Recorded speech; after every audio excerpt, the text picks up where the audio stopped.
We're going to begin in about 5 minutes. And if we could have the candidates for the Congressional District up on stage, hopefully within that window, we'd appreciate it.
But he'll time it.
Two more minutes.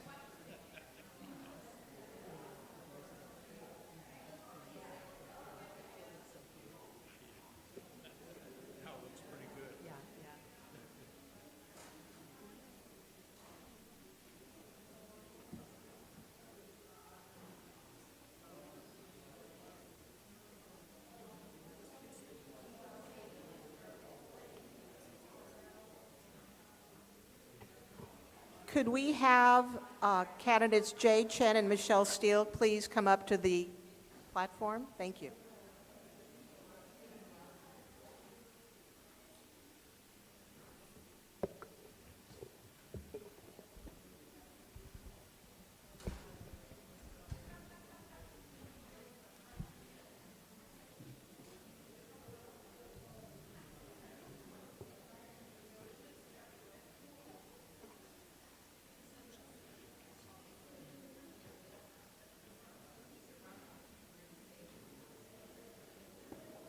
How is the temperature in the room? Is everyone comfortable? Okay, great. Thank you.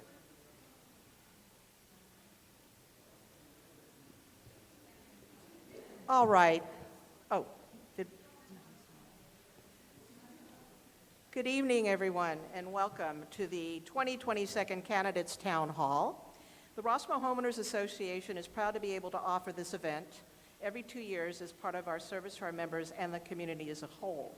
And if anyone remembers, 2 years ago to this day was when we had our last candidates forum. It was on September 29th. So there's something magical about that date.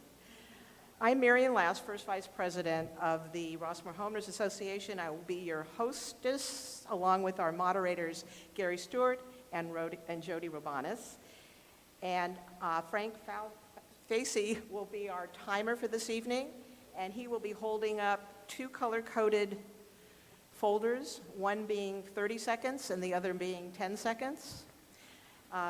Sort of elementary, but We didn't use crayons, but we hope that works, okay? This evening is being brought to you live via Zoom and can be accessed after this evening through the RHA website at rrossmoor.com. We'd like to begin the evening with a salute to our nation. Please stand for the Pledge of Allegiance.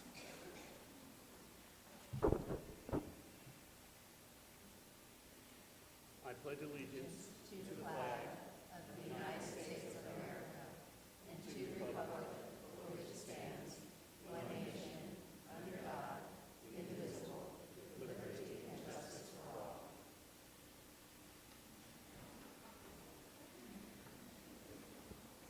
To help us expedite the evening's candidates, to expedite this evening, candidates were given a set of general questions to answer prior to the town hall meeting.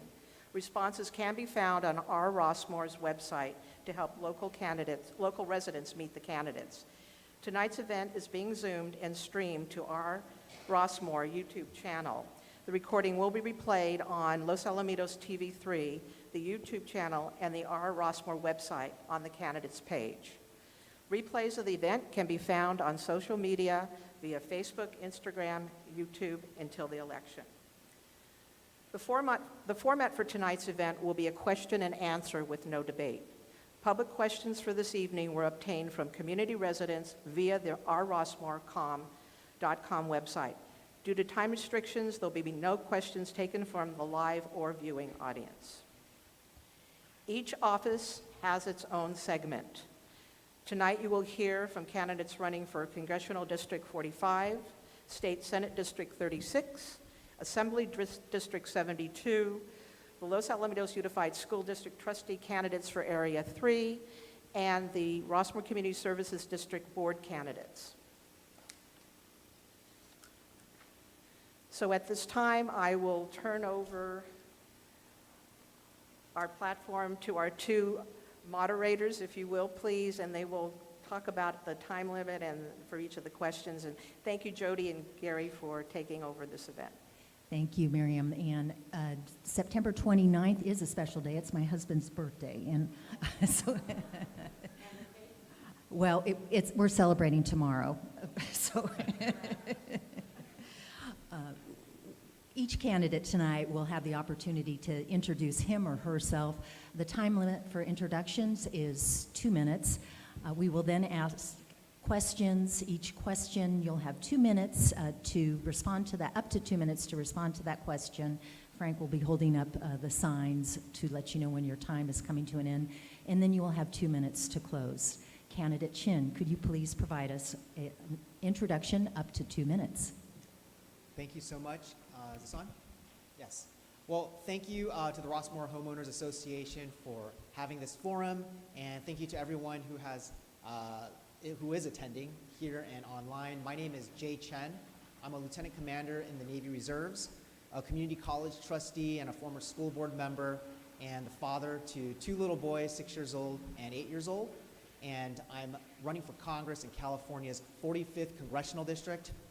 I actually know the surrounding community pretty well. I was a drilling reservist at Los Alamitos Joint Forces Training Base for 8 years, and this is a wonderful community, and I'm really glad to be here.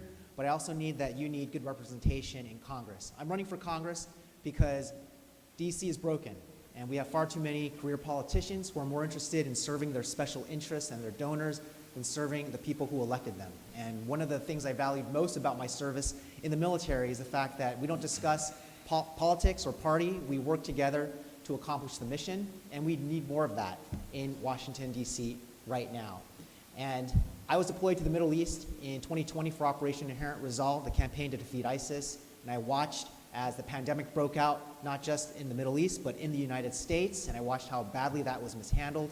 And then, upon my return home, I saw the insurrection, the attempt to undo the will of the people in Washington, D.C.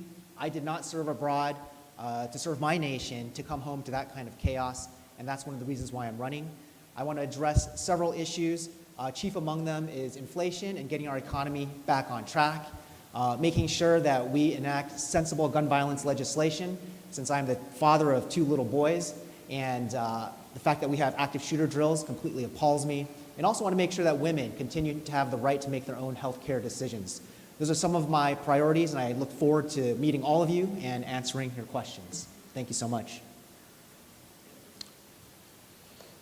Good evening, Candidate Chen. I'm Gary Stewart from the RHA Board of Directors, and I'm going to be asking you your first question this evening. This year, there was a major nationwide redistricting effort aimed at serving our underrepresented populations and ethnicities. In fact, many of our existing district lines were shifted, and we now have both different boundaries and different representation.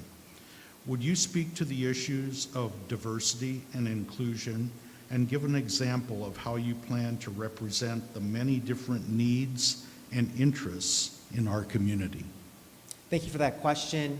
And you're absolutely right. This is a brand new district. The Redistricting Commission, every 10 years, they redraw the lines. And a district like this has never existed before. This district is comprised of 5 previous congressional districts, and it stretches from Little Saigon and Rossmoor, Los Alamitos in the south, all the way up to Brea in the north.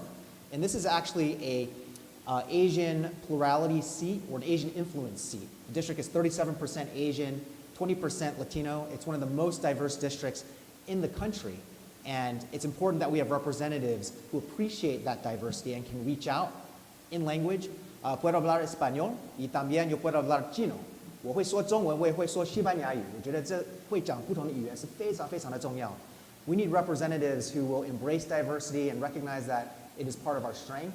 And as a part of that, even though I'm running for Congress right now, my campaign has been conducting citizenship workshops for the surrounding community. Anyone who wants to learn how to pass the citizenship test and become an American, they can come to our campaign office, and we're willing to spend the time and resources to teach them. So I definitely plan on continuing to be an advocate for the diverse communities in this district, regardless of where they come from, and I'll always be a voice for the underrepresented. Thank you. Next question. Homelessness is a complicated issue and has become systematic in our society, affecting the mental health of those impacted. The social and cognitive ability of people without stable housing is exacerbated.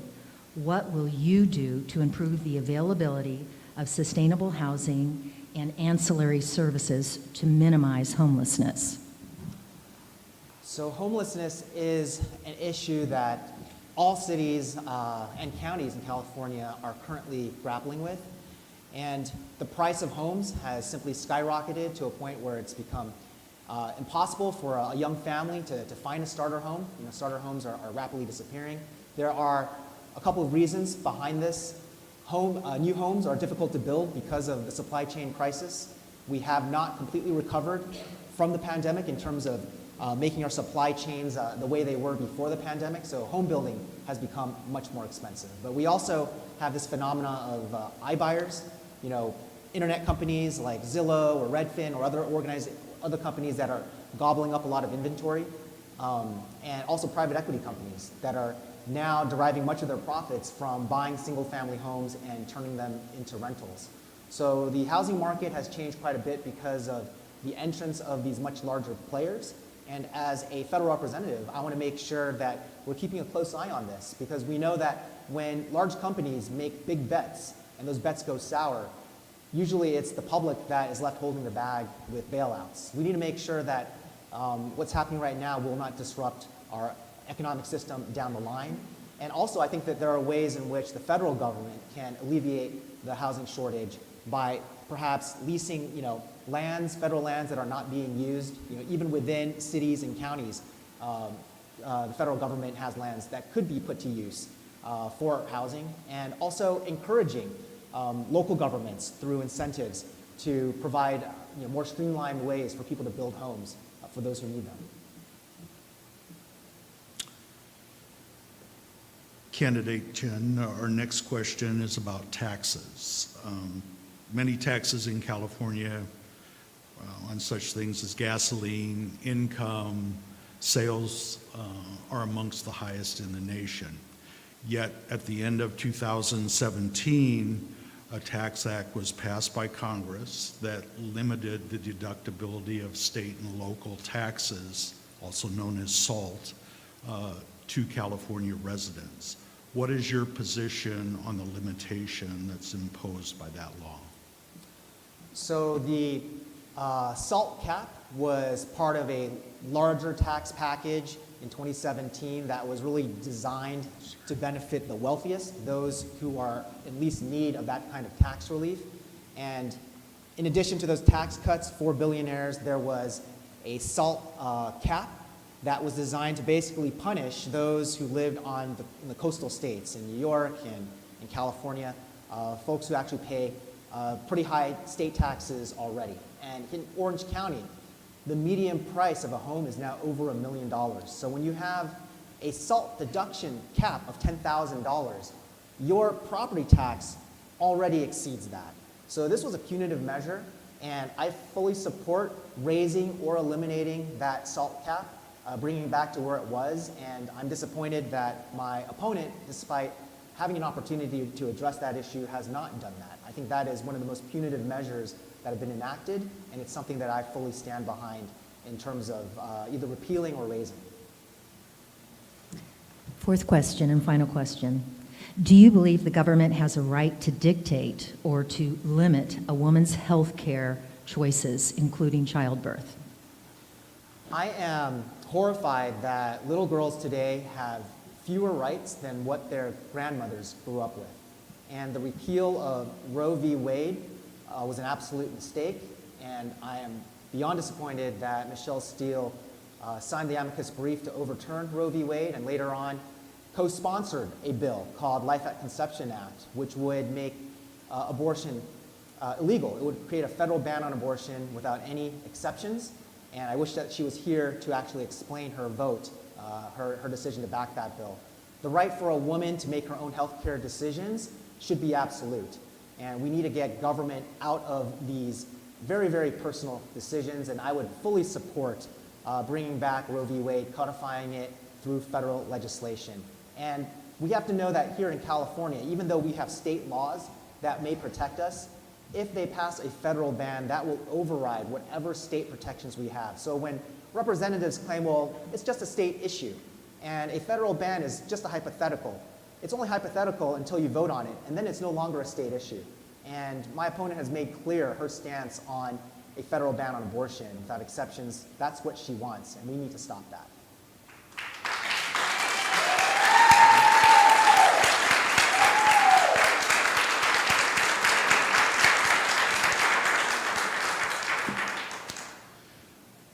Candidate Chen, thank you for your answers. You now have 2 minutes to sum up your presentation and give the folks of this district reasons to vote for you. Well, thank you again to the Rossmoor Homeowners Association for holding this event, and to everyone who has attended, and also to the candidates. I saw Kim Carr, Diedre, Nguyen. You know, it's difficult running for office. There are a lot of demands on your time, but there's nothing more important than these types of forums where the voters get an up-close and personal chance to meet you. And I think it's really telling who chose to show up and who chose to stay home, who refuses to engage with the public and hides behind scripted events and refuses to answer questions. So I hope that all voters will take into account who actually values democracy. And the fact is, in this election, democracy is on the line. We saw what happened on January 6th with those attacks, and it's important that we elect individuals who actually understand what that oath to the Constitution means. I took that oath not just as a community college board member or as a school board member, but I took an oath to defend the Constitution as an officer in the U.S. Navy Reserves. And it's not an oath to defend a political party or any individual. It's an oath to defend the Constitution. We need people who really understand that. And no matter what happens in this election, I want you to know that I'm going to be your representative. My hope is that people do not just make or cast their votes based on political party, but they'll actually take a look at what these individuals have done and what they plan to do. And we have so much that we need to address that we cannot have folks in office who are simply going to be voting no or opposing things just to make a political point. We need folks who are willing to move our community forward, and there isn't a community that's more engaged than Rossmoor. So I really want to thank everyone for being here and giving everyone an opportunity for the Rossmoor Homeowners Association, giving everyone an opportunity to hear about my candidacy and the candidacy of everyone else who respects you enough to show up. Thank you so much.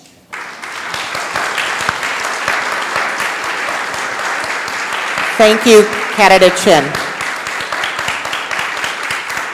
Next up will be candidates for the 36th Senatorial District. That will be candidate Kim Carr and candidate Janet Nguyen.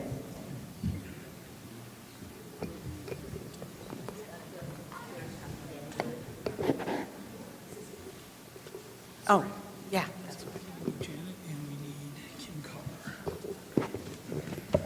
We're still rookies to this, even after probably 38 of these events, sorry.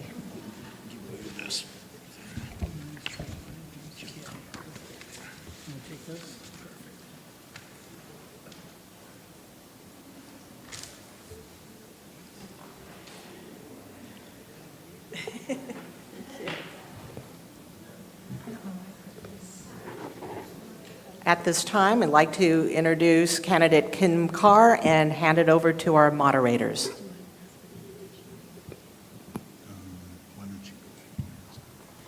Candidate Carr, please give us a 2-minute introduction. Thank you and good evening, everybody. I am Kim Carr, candidate for State Senate in District 36. I am truly grateful to be here tonight in what is pretty much my second hometown. I grew up in West Garden Grove, graduated from Pacifica High School, graduated from Cal State Fullerton with a degree in American Studies and Economics, and I spent 25 years in the business world. In 2018, I saw what was happening in my community, and rather than stand by and complain, I decided to jump in and make a difference. I won my race handedly against 15 people, and I came in almost second place as a first-time candidate in a city of over 200,000 people. Some of the accomplishments that I've had on the City Council include reducing homelessness in the city of Huntington Beach by 35%, fully funding all of our pensions for our city employees, our police officers, our firefighters, and we did not raise taxes. At the end of the year, while I was mayor, we ended the year with a $10 million surplus, the first time ever in the history of Huntington Beach. And we were able to continue to do funding for public works projects like streets, our community centers, our parks, and our playgrounds. I'm running for this seat because I am focused on homelessness, crime and public safety, the cost of living in California, the environment, and Sacramento overreach. I had the opportunity to be the mayor during last year's oil spill, so I know a thing or two about the environment and how critical it is that we have people in Sacramento that are really champions for us and who are fighting for us. So I know we have a lot of questions, and I just got the time, so thank you, and I know we'll have some opportunities to dive more deeply into some of these issues. Good evening, candidate Carr. Your first question is a repeat of a question we asked the congressional candidate. This year, there was a major nationwide redistricting effort aimed at serving our underrepresented populations and ethnicities. In fact, many of our existing district lines were shifted, and we now have both different boundaries and different representation. Would you speak to the issues of diversity and inclusion and give an example of how you plan to represent the many different needs and interests in our community? Thank you so much for that question. Yes, this is a completely different district and probably one of the most unique in California. It encompasses 18 cities in unincorporated Orange County. So it begins in Seal Beach all the way down to San Clemente, so every single beach city, all 42 miles of coastline, and it goes as far north as Cerritos and Artesia. So it includes cities like Seal Beach, Cypress, Rossmoor, Los Alamitos, La Palma, Artesia, Hawaiian Gardens. It is absolutely incredibly unique, and I think that that's why I am so qualified for this particular position. I grew up here. I grew up in Garden Grove, and I've been living in Huntington Beach for the last 25 years. This district encompasses a lot of different elements. It is a heavily coastal district. Being a former mayor for the city of Huntington Beach, I understand coastal issues, and I know how to get things done. At the same time, in Huntington Beach, we're a population of over 200,000 residents. It's an incredibly diverse community. We have the Oakview community that is predominantly Hispanic. We touch a little bit into the Little Saigon community. So we have all different sorts of ethnicities and cultures within our own city. And I, as mayor, have launched more diversity, equity, and inclusion programs than anybody in the city of Huntington Beach. I appointed more women to boards and commissions than any other mayor in the city of Huntington Beach. And I launched programs to counter anti-Asian hate, anti-Semitism in the city of Huntington Beach. So I have a track record of success of actually doing things, not just providing a lot of lip service when it comes to diversity. Thank you. Second question. Homelessness is a complicated issue and has become systematic in our society, affecting the mental health of those impacted. The social and cognitive ability of people without stable housing is exacerbated. What will you do to improve the availability of sustainable housing and ancillary services to minimize homelessness? I'm so glad that I have this question because in the city of Huntington Beach, this was my focus when I got elected to the city council, and I have tremendous results of the very hard work that I've done with this. And you're right, this is a complicated issue, and to really address homelessness, you need everybody rowing in the same direction.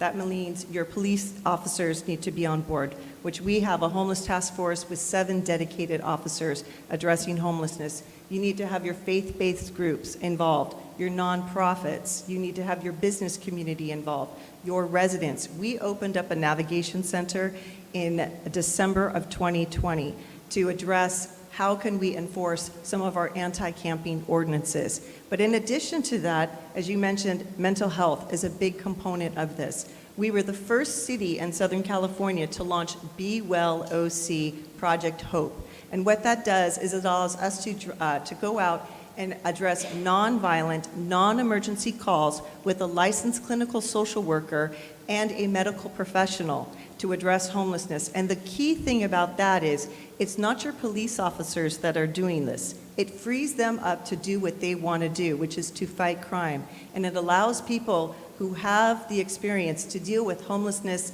substance abuse, all types of issues. And the great thing about the Be Well program is it's not just limited to homelessness or substance abuse. It also addresses isolation. It addresses people who are suicidal.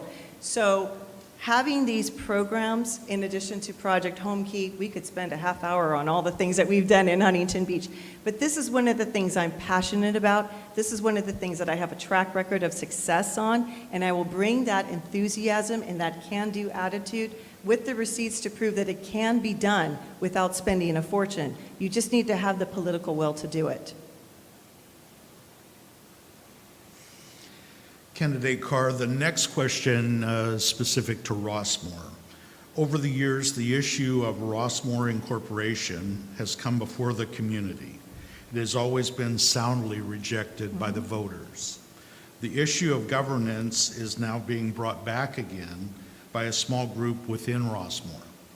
What is your position regarding Rossmoor incorporation and the current attempts to expand the latent powers of the Rossmoor Community Services District to include public safety without first placing an issue of such consequence before the community for a formal ballot measure vote? These are the things, I have a little bit of familiarity with this, with the annexation of Sunset Beach. And that really did come from the residents who wanted that to happen. I believe that it should be the residents that make that determination. And I had the opportunity to read some white papers about how much this community contributes to the County of Orange and what sort of services you get in return. I truly believe that it's up to this community to make that determination if they want to be incorporated or not. But as we've seen, Seal Beach is not particularly interested in taking on that project. They weren't interested when Sunset Beach was also being kicked around as well. And then Los Alamitos, again, it has to be this partnership, and it really needs to be coming from the residents. So if the residents would prefer to stay independent, and there doesn't seem to be a drain on the county for doing so, in fact, this city is a donor to the county, I don't see why you would go down that path, personally. But again, I think it should be left to the determination of the residents. We are faced with a possibly catastrophic drought. What steps will you take to ensure our water supply and share of available water are maintained?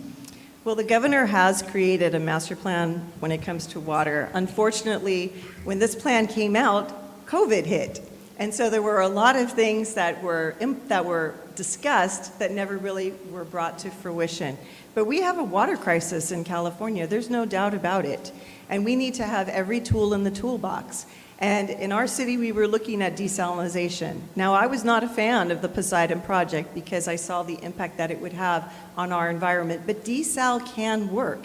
And there is a project being proposed right now in Dana Point that is very thoughtful, that will have the right intake, that will minimize the impact on our coastal communities. So I think we all need to be able to do our part. We all need to conserve. We need to also look at our agricultural practices to make sure that we're not wasting water and planting, maybe rice in the middle of a desert doesn't make a whole lot of sense. But nevertheless, I think that having a comprehensive plan and using every tool in the toolbox is going to be critical. And it's going to take everybody's part, not just residents, big business, agriculture has to be a part of that solution as well. So I'm hopeful that the governor will make this more front and center as we move forward, because this was put on the back burner 2 years ago, and I think more than ever now we need to really address these issues and come forward with some thoughtful solutions. Candidate Carr, our final question for you tonight is, again, of particular import to a lot of Rossmoor residents. With the epidemic of stolen catalytic converters in the Southern California area, what specifically will you do to stop this senseless crime? And we're all aware that the governor just signed a bill, but it goes short of putting an ID number on the part, like there are on almost all the other parts in a car. So what would you do beyond what's already been done? Well, actually, in the city of Huntington Beach, we also have an epidemic going on, and so we created an ordinance about 9 months ago to address that, to do the etching and to make the etching free for residents so that we could start to cut back on that. But I am a huge champion of our law enforcement. I added $1.5 million just to do the Be Well program. I've spent, well, not me personally, but I was part of the council that authorized us spending over $7 million when it came to police helicopters, a new fire engine, a new boat for our marine safety. So my opponent likes to say that somehow I am a defund the police type of person. I have the strong support of the Huntington Beach Police Officers Association, the firefighters, and I have been a champion for our law enforcement. I want to make sure that they have the tools that they need to be effective. So when we heard from them, creating this ordinance would be helpful. We acted on it immediately. So I don't pretend to have the answers to make police successful. I look to them and ask them, what would help you? How can I make your job easier, and how can we reduce this? So that's where we did come up with that ordinance, and I know that they're looking at doing something on a county level as well. And yes, I do believe that the state could have done a little bit more with that. And had I been in Sacramento, I would have advocated for that. Please provide us your concluding statement. Well, thank you so much again for the opportunity to be a part of this. I would also like to echo that my opponent is not here, nor did she fill out the application or submit a video, the questionnaire or a video. I am a person that is really just, what you see is what you get.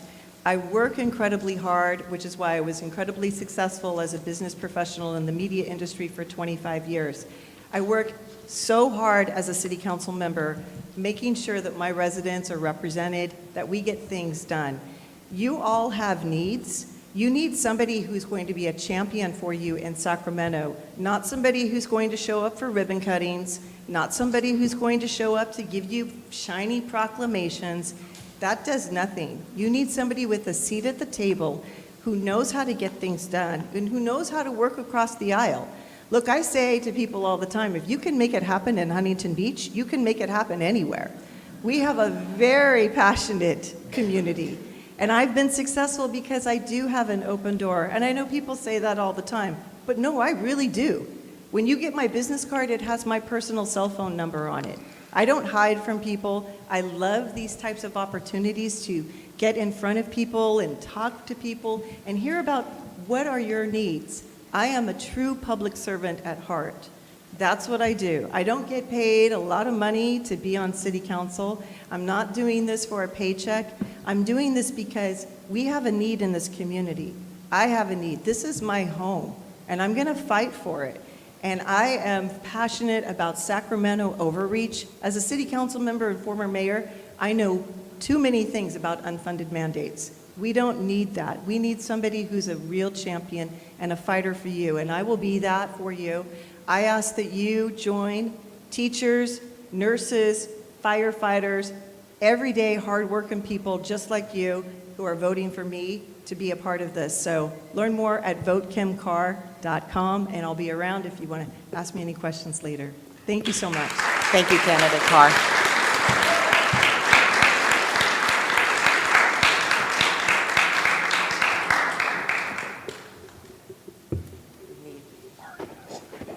Sign in for the next. Oh, here he comes.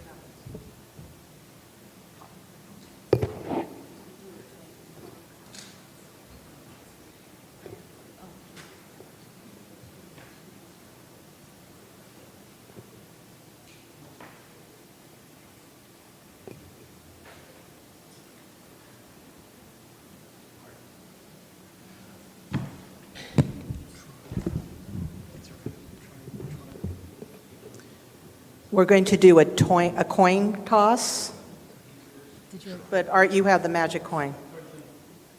Oh, it's already done. Okay, with candidates Diedre, Nguyen, and candidate Ta, come up, please.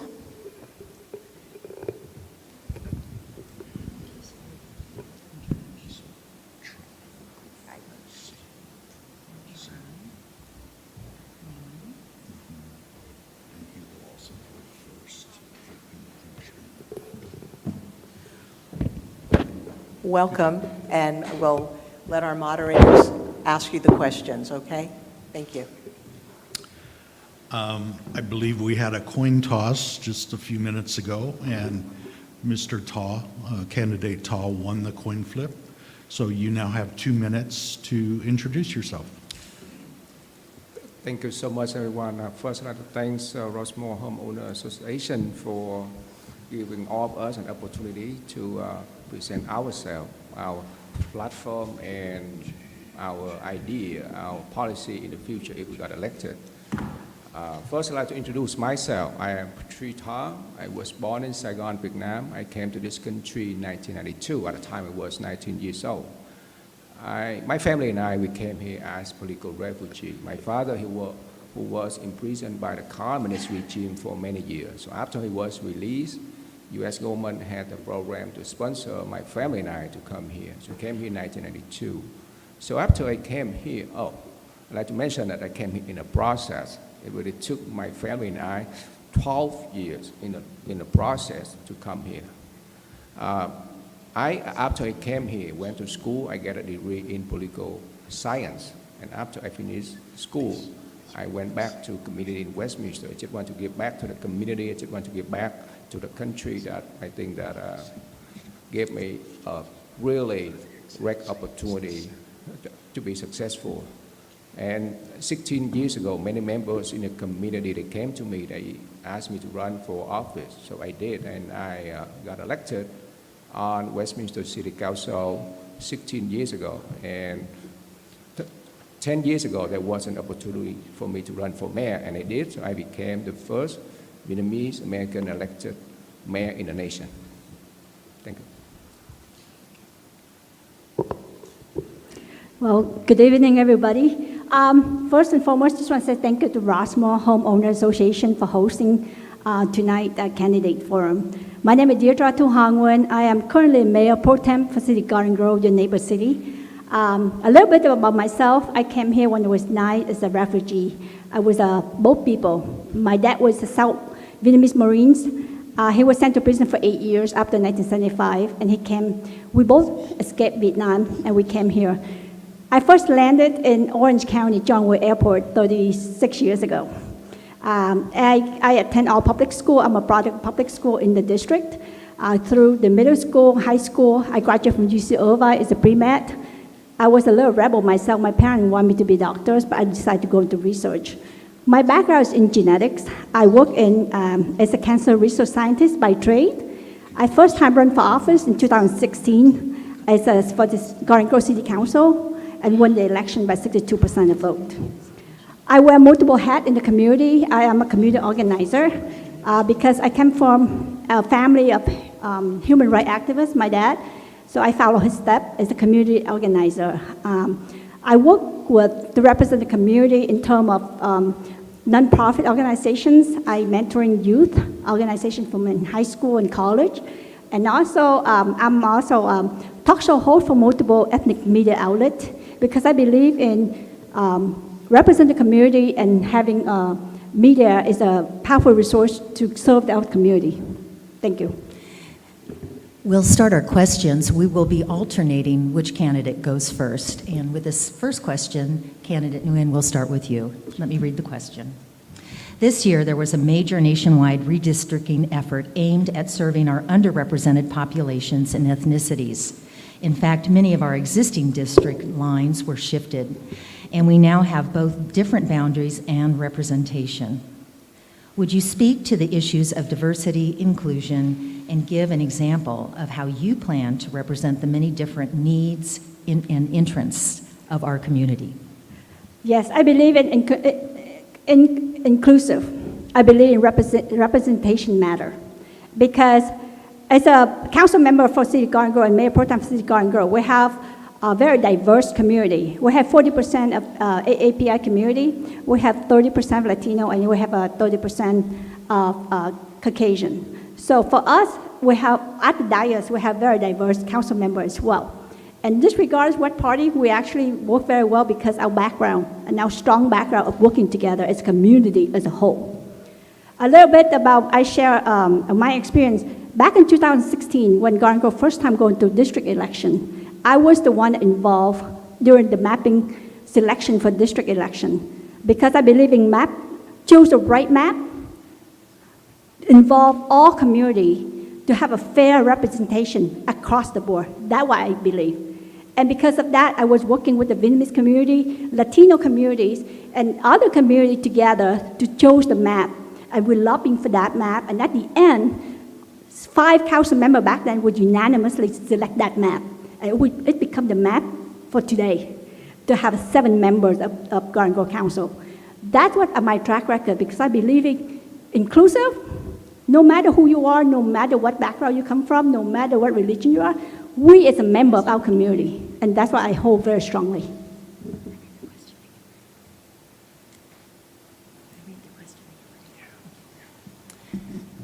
Candidate Todd, this year, there was a major nationwide redistricting effort aimed at serving our underrepresented populations and ethnicities. In fact, many of our existing district lines were shifted, and we now have both different boundaries and representation. Would you speak to the issues of diversity and inclusion and give an example of how you plan to represent the many different needs and interests of our community? Really appreciate the question. So the question is really, really the issue that we had been discussed for years. In reality, that the city of Westminster, my city, we're really diverse. We have heavily Vietnamese American community. We have Latino American community. We have Caucasian community. And for the issue of what redistrict, whatever redistrict, I truly believe that as elected official, we need to serve all the community equally, because that is the mission of all the elected officials. The elected official, we got elected by the people, so we're serving the people. And I think that in the U.S. Constitution, everyone equal, men are equal. So I think that is, I consider that's one of the basic foundation for all of us. We came here, came here from different backgrounds, came here from different country, different community, but at the end of the day, who that we respond, who that we provide the service, the people, the community that that live in our district. I've been working really well with everyone in every community. I respect the culture, different community, because I think that is written pretty well in U.S. Constitution. I strongly support our U.S. Constitution. And if we all read U.S. Constitution, that's a perfect life document. Everyone is equal. So we need to serve everyone equally. We need to give everyone the same opportunity. So we're here to serve. We elected by the people, and we're serving the people. Thank you. Our next question concerns homelessness, and candidate Ta will answer first, and then candidate Nguyen. Homelessness is a complicated issue and has become systemic in our society, affecting the mental health of those impacted. The social and cognitive abilities of people without stable housing is exacerbated by homelessness. What will you do to improve the availability of sustainable housing and ancillary services to minimize the homelessness issue? Just happened last night in the Westminster City Council. We approved one of the budget for navigation center. That is the project. That's the mutual project of Garden Grove, Westminster, and Front Valley. So now we're all aware that issue of homelessness is really complicated. No one could able to solve the problem by himself or by herself.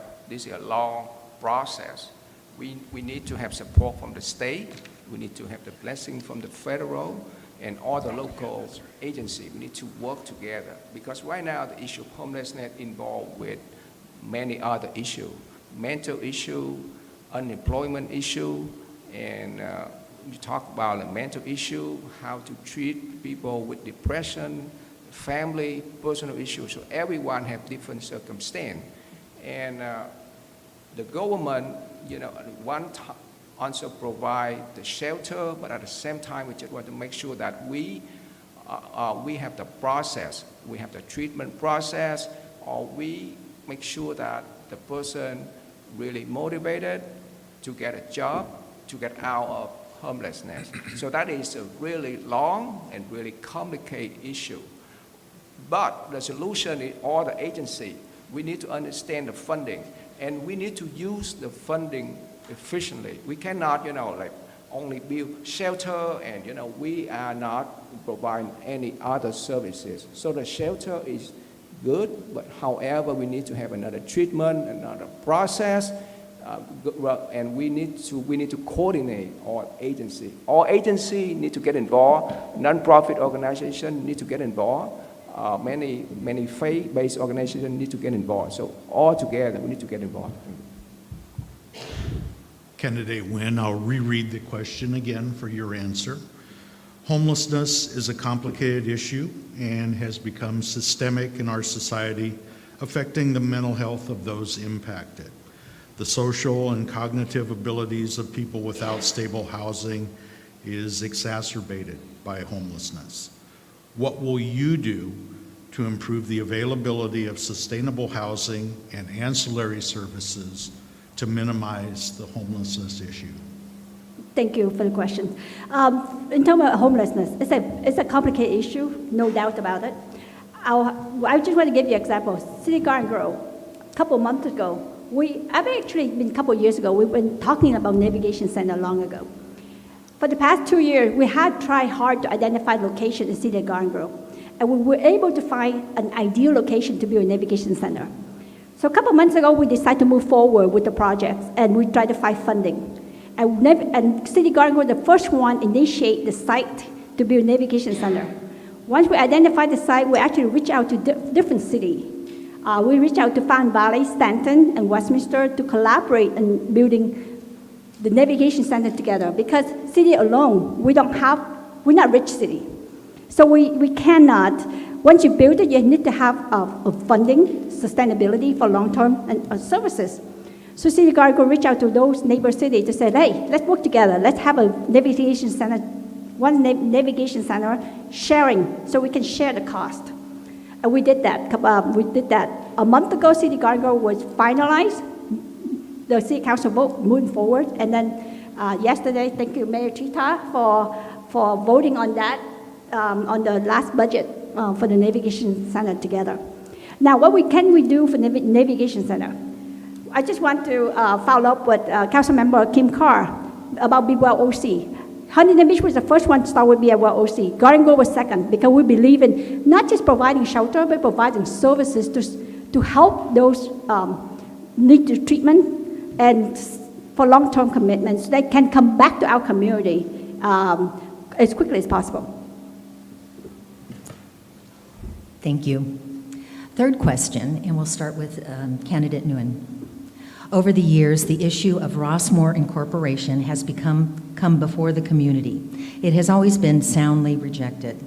The issue of governance is now being brought back again by a small group within Rossmoor.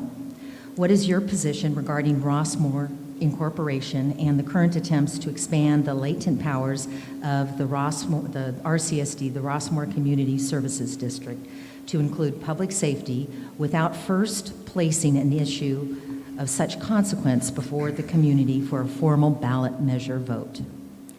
Well, one of the words I cut from your question is small group. I believe when you want to change something, you have to be transparent. You have to take input from the community. Because I can give you an example of City Garden Grove. When we decide on something, we have a lot of session open community input, because it's our community as a whole. What we want to see every day in our community, what we want to see when we walk down the street, what the ordinance is going to help our community. That's what I believe in wholehearted. And in order to do that, every one of us need to have a voice, not just small group. I don't believe in small group. I always call myself, I am community organizer, because everything I do is community input as a whole. And I can tell you my experience for many as a city council or before that, just like a redistricting or even the districting, we had so many community meetings to get every single constituent give us input, online or offline, phone call. We even do a lot of survey, because we believe that one voice for all, or all for one out for together as community. So no matter what, I support local control. I support the voice of our community. So as your representative in the state, I want to hear from you. And I'm very transparent. Open door policy is a must. And that's what I want to hear from all of you. I want to make sure we have input from every one of you. Thank you. Candidate Ta, over the years, the issue of Rossmoor Incorporation has come before the community. It has always been soundly rejected. The issue of governance is now being brought back again by a small group within Rossmoor. What is your position regarding Rossmoor Incorporation and the current attempts to expand the latent powers of the RCSD, Rossmoor Community Services District, to include public safety without first placing an issue of such consequence before the community for a formal ballot measure vote? First, I have to say very honestly, Rossmoor is a beautiful community, many beautiful homes. Why I said that, because in the last primary, I did work door to door in Rossmoor. Beautiful home, the people really nice, really polite. I feel so appreciative. I feel so thankful every time the person opened the door and give me the welcome, give me an opportunity. And that's what I learned from Rossmoor community. I think the people, they want to have a saying in anything. Rossmoor community, I think majority of Rossmoor community want to be independent. So that's why I learned a lot by knocking door to door. I understand. So the issue like that, I let the resident of Rossmoor decide, because any direction, any policy, then they must have the will of the people. And it's up to the will of the people who live in Rossmoor. Whatever they want to be, whatever district or whatever, I totally respect that. Rossmoor is a beautiful community. I work door to door, and I feel like I feel my energy. I feel my energy because the homeowner, they keep their home so beautiful. So that gives me the confidence of this community is really strong, really healthy, and really independent. Thank you. Our next question concerns the drought. Candidate Ta, we're faced with a possibly catastrophic drought in California right now. What steps will you take to ensure our water supply and share of available water are maintained for all California residents? Yeah, that's a really, really good question. I appreciate that. As some of you are aware, I also elected director on Orange County Water District. I had the honor to serve on that Orange County Water District for the last 4 years. So in my Orange County Water District, I am representing the people who live in Rossmoor. So drought is a critical issue that the state of California we always, facing, and especially for the last several years. So we see that water conservation is one of the options that all the city had been doing. And we're talking about water conservation. City of Westminster, we won the award a few years ago for the city with us saving the most water in the state, in the nation. That's why we got an award, I think, in 2018. So water conservation. However, the state of California, we need to provide a plan. We need to come up with a plan in advance. So all the city will all be repaired. We cannot wait until the drought hit us, and then we come up with a policy. It's not going to be that way. I also learned, as a mayor, also learned that there are the little fish in the north. So people, they try to keep that environment, but at the same time, we have to deal with shortage of water. So I hope in the future, the lawmaker in Sacramento, they need to come up with a really good solution and let the people have a saying, all the local agency have a saying in the process to come up with a good solution. Candidate Nguyen, the same question for you.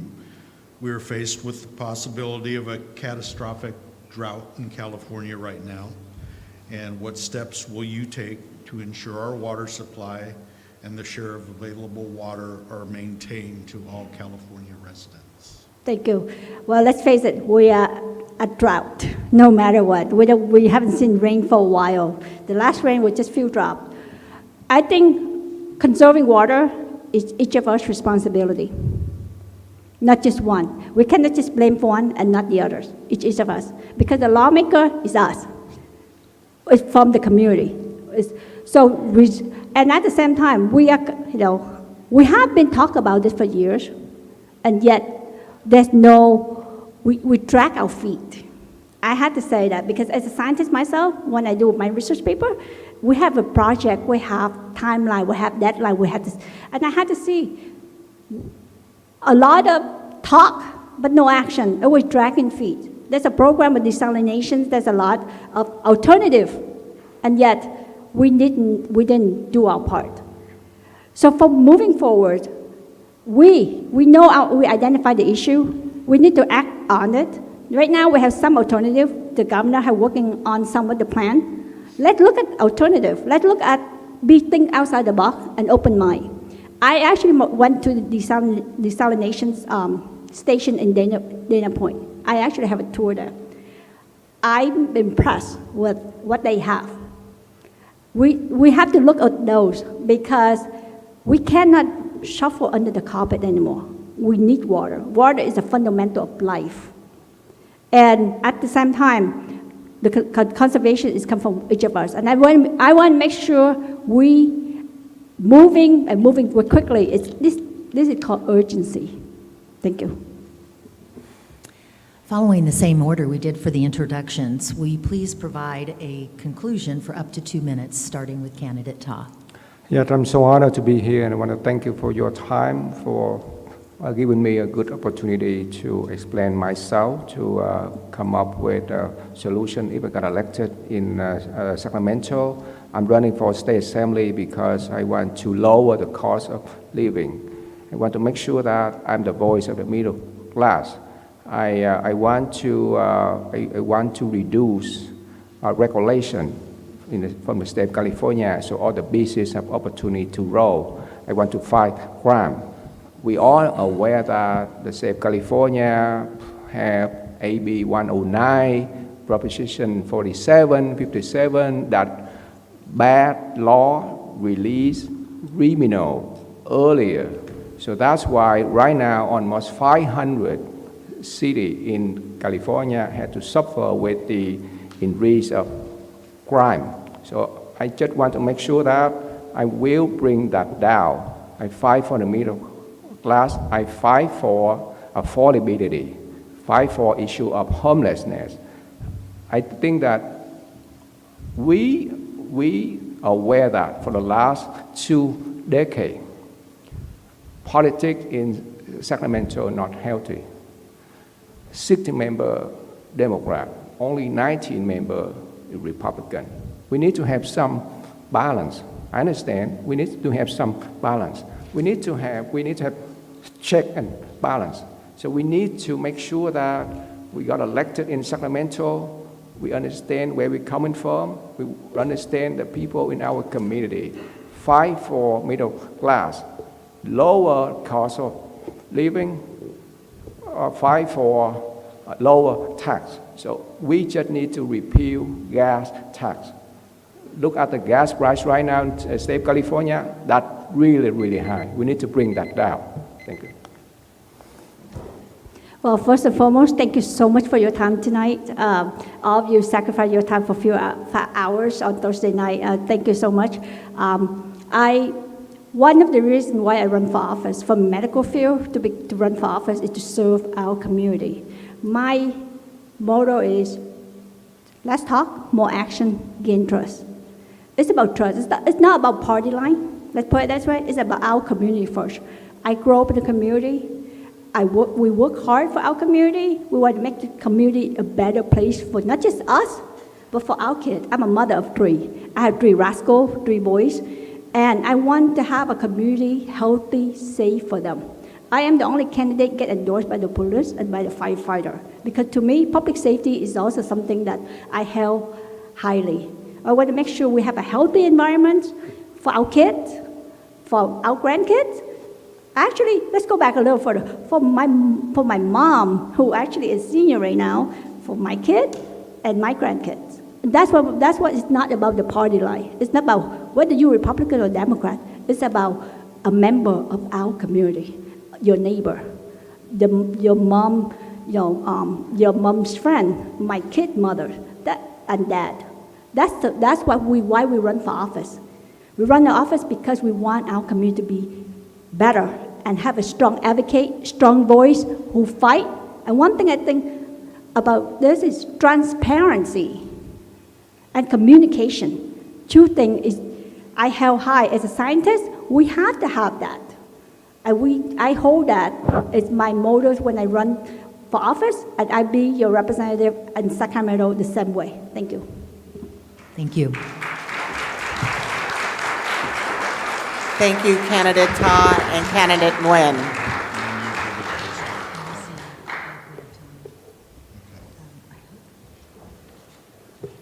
Thank you. My pleasure.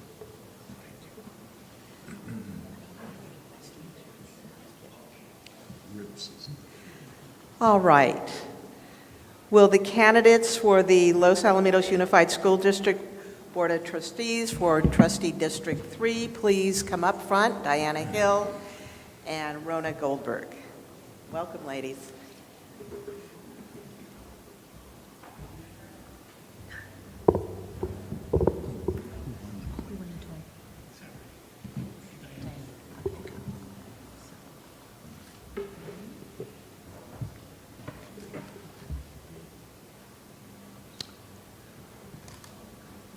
Good evening, candidates Hill and Goldberg. Welcome to our candidates night. We had a coin flip again to determine the order of introduction, and candidate Hill won that. So you have 2 minutes to introduce yourself. Thank you very much. I tried to defer like in a football game, but that didn't work. So, good evening. I'm really pleased to be here this evening, and I want to thank RHA for hosting this event. It's really important to have an opportunity to get to meet candidates, for them to be able to come out and you hear their voices and they hear your questions and you be able to really connect with them. So, who am I? I am the proud mother of 2 Griffin graduates, a loving wife to Randy Hill, a blessed grandmother of 4, honored executive director of an organization called Pathways to Independence, which is a social impact organization. I am a committed community member, and I am a humble school board trustee. I'm a woman who really believes that parents have the right to educate their child the best way they see fit. I want and believe that LaSalle is an amazing option for those parents. We know that people move here for our schools. We know that this community creates an incredible environment for our students. You can look at a lot of Orange County schools and see where they may do one thing well. In LaSalle, we are committed to the 4 A's, and we do them well. And that would be academics, athletics, activities, and the arts. I also believe in local control. I believe that we need to have more control in our school districts so that it matches our community. And I fight for that with my voice in Sacramento as well, as often as I can. I have a long track record of doing this. I believe very strongly in our parents and in our teachers and our community members. I have put myself in a lot of really uncomfortable positions to hear constituents. I want to hear every voice, not just the voices that agree with me. And I'm here for the greater good. Thank you very much. Candidate Goldberg, it's your turn, 2 minutes. Hello, my name is Rona Goldberg. I'm running for School Board Trustee Area 3. Thank you, RHA, for having me and for all of you coming out to hear me. So my family moved to Rossmoor 9 years ago. We were looking for a place to raise our family, for a great church and good schools. I can't even really tell you how we found Rossmoor. Just somehow we were driving and then we were at Rossmoor Park. And we were like, where are we? What is this community? And we were like, could we actually move here? And it was like a hidden gem. So we sold our house in Los Angeles and we bought out here in Rossmoor, and it's been great.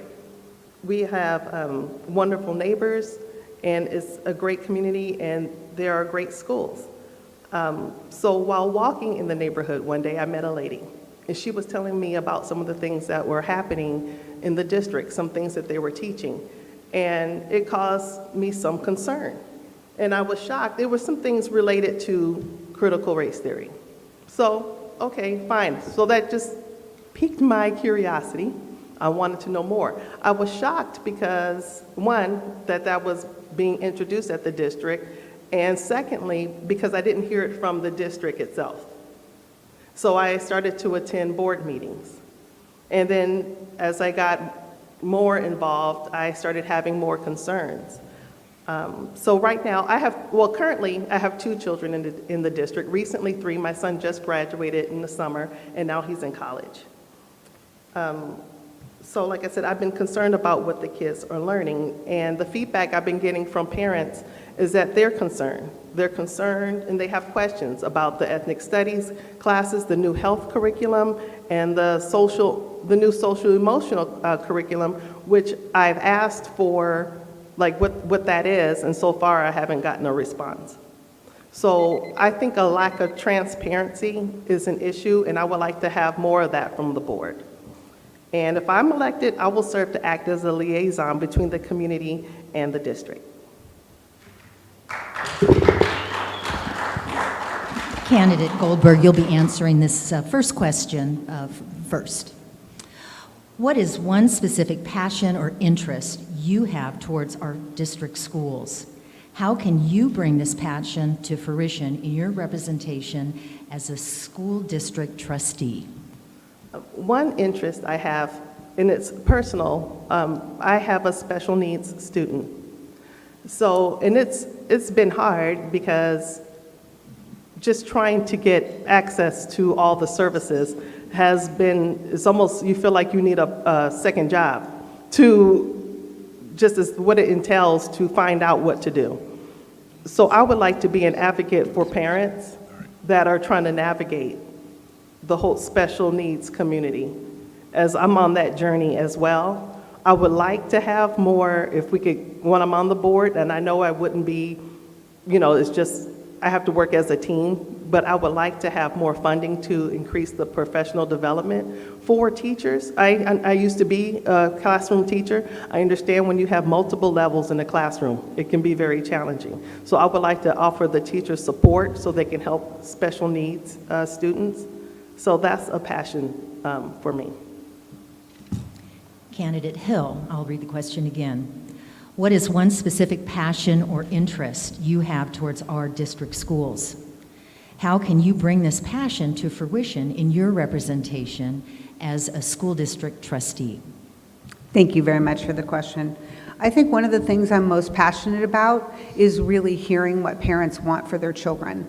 I believe very strongly that each parent is different and has different desires and different goals for their children. I believe that their households have different beliefs and that they want their children to come from their value systems and their beliefs. And I believe that that has to be done on a local level, and it has to be done with us being able to take what is mandated at the state and open up as many options as possible to parents. I think a lot of times things are said about what we're doing in the school district that are incorrect. And they may be incorrect completely, or they may be mandated by the state, and we're trying to find the best options possible. For a quick example, we have our Healthy Life program for our children, and we know that there are a lot of parents who really feel strongly that they want to have those conversations with their children. They don't want those conversations had in a classroom. But I also know that there are children that are never going to get those conversations, and those conversations need to happen so they understand what is going on with their bodies. And so we give our parents the choice of understanding what the curriculum is, and they can opt out if they choose to and educate their child at home for that. The more opportunities we have for parents to make decisions for their children, the stronger our district is. And that is something that I fight for on a regular basis. Thank you. The next question for you both concerns the pandemic. Candidate Hill will go first, followed by candidate Goldberg. The COVID pandemic brought immediate and tremendous change to the teaching and learning processes.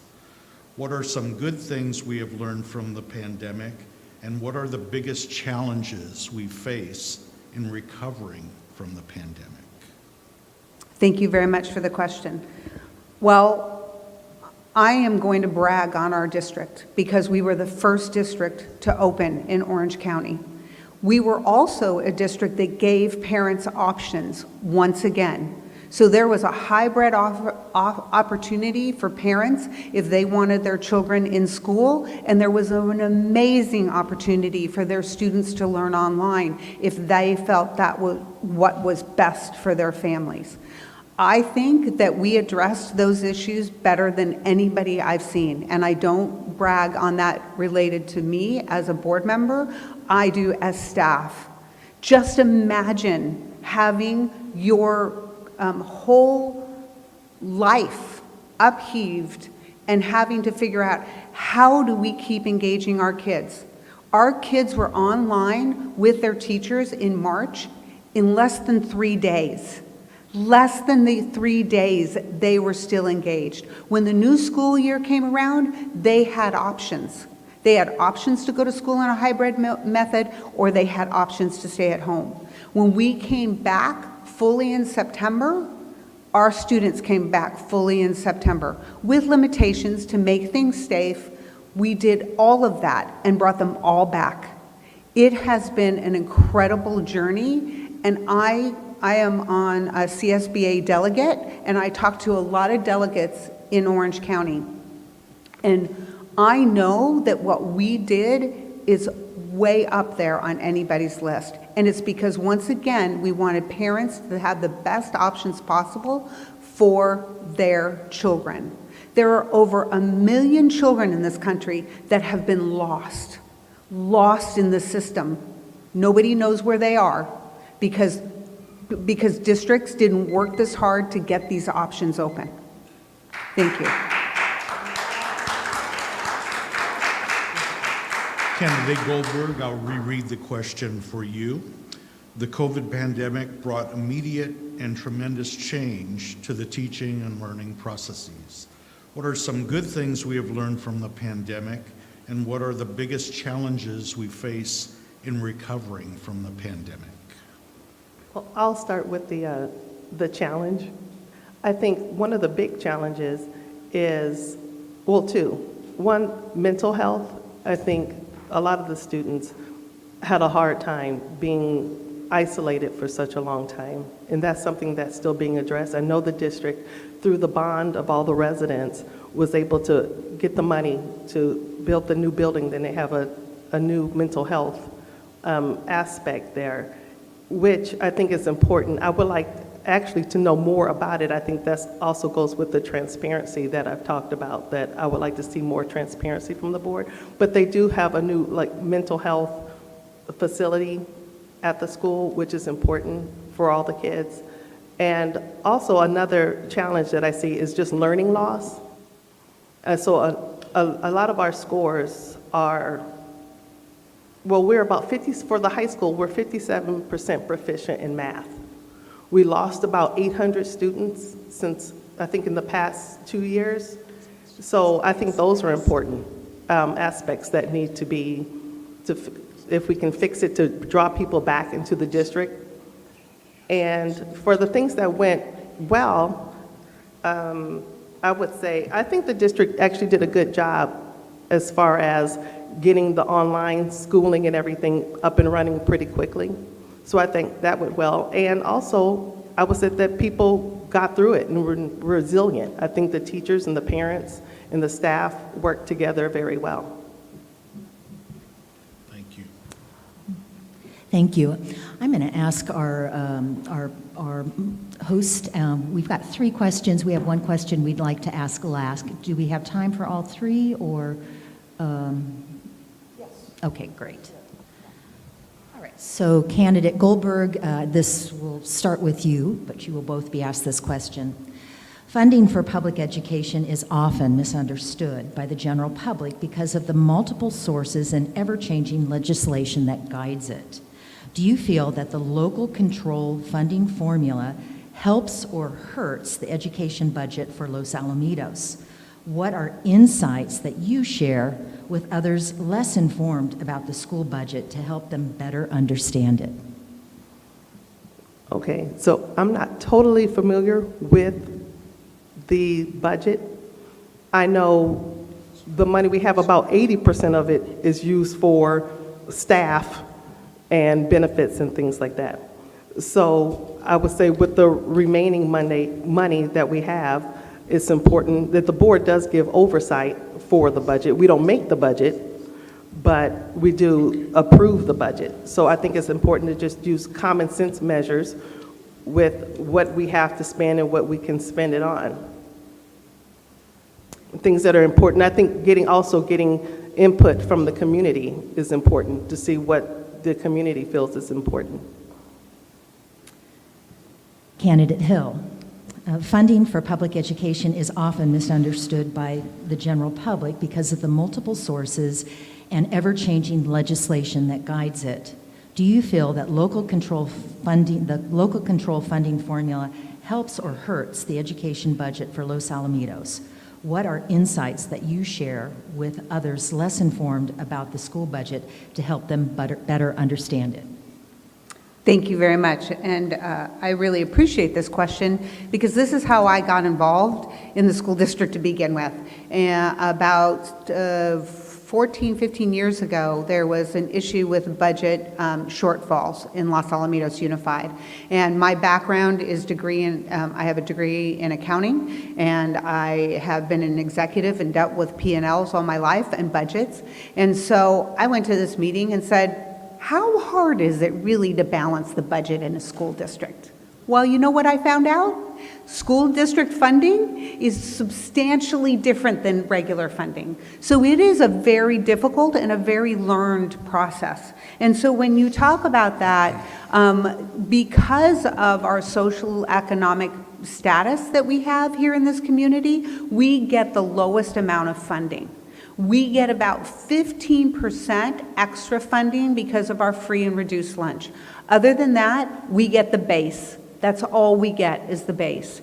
And Sacramento keeps putting additional mandates on top of us. One of them is special education. They have all these mandates for special education, and when they fund it, we don't know, but we have to take out from our general fund to make sure those things are covered. And they promise us the money in the future. There's been a big push on lifting the base. The more, if they would fund the base, we would have the opportunity to have more of that local control and be able to do a lot of the things we want to do. One of the other huge issues is the pension issue. And I completely believe that teachers they earn and get their pensions. But what Sacramento's done is that they've taken that and they've put that responsibility on the district. And now all of a sudden, where we never had to budget for that before, now we're having to budget for that. And that's coming directly out of dollars for our students. Thank you. Thank you. The next question also concerns some financial matters and also teacher tenure. Candidate Hill, you'll answer first, and then Candidate Goldberg. By some measures, the most highly compensated teachers in Orange County and in the state of California teach in the Los Alamitos Unified School District.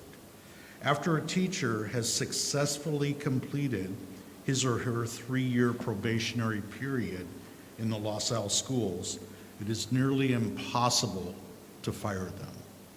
Discuss the pros and cons of this agreement, most commonly referred to as teacher tenure. Thank you very much. I'm very happy to do that. I very much support our professional teachers. We have tremendous professional teachers, but I don't agree with the system under which we are. And so I believe that all of us have to come and do our very best every day, and I believe our teachers do that. And so, but on the other hand, it is very difficult in the situation to have the support of teachers when there is this tenure sometimes in play. And so we have professional development, that we have extensive professional development for our teachers. And that isn't something that can necessarily be mandated. That is something that we have to, as a culture, create them wanting to do that. And I would say that the majority of our teachers do those kinds of things.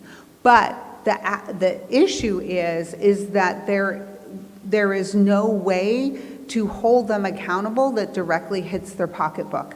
And I think that out in the world that I've lived in as a professional all my life, that is the way that the world works. But this is the system we're under, and we're very, very fortunate here in LaSalle to have tremendous teachers. And so I think that we work really well together when it comes to that. But I do think as a whole that sometimes that problem can be systemic. I don't think we have that here. And I think our teachers are paid really well here because they do a really good job, and that we manage our budget so that we can do that, and so that we can continue to pay them and get the best talent we possibly can. You know that if you have a school that is starting at one level and then a school that's starting at another level, you're going to attract better talent.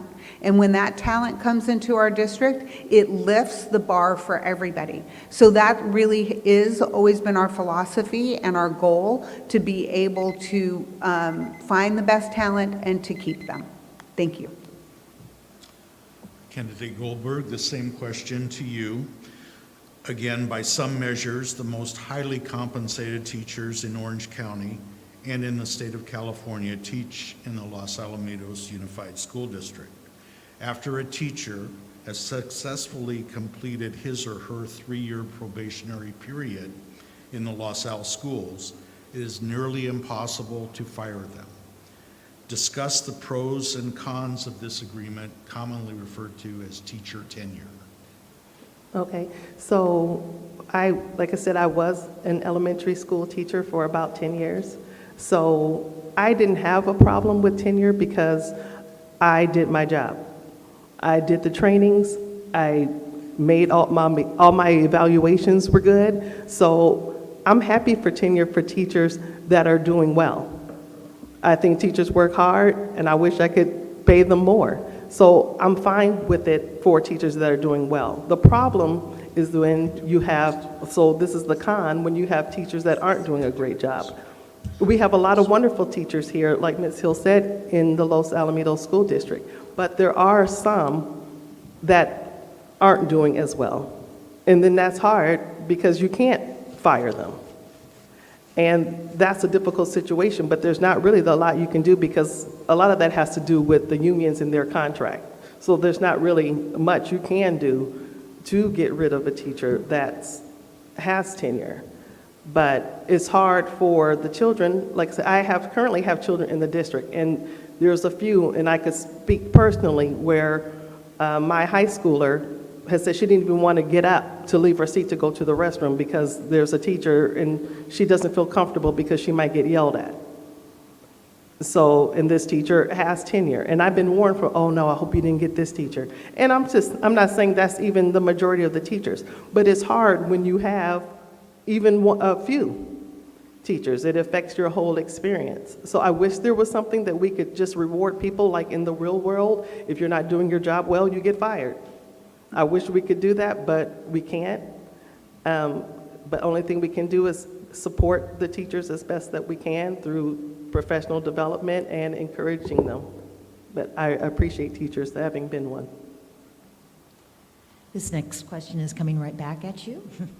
How do you define diversity, and what is the role of inclusion in the classroom?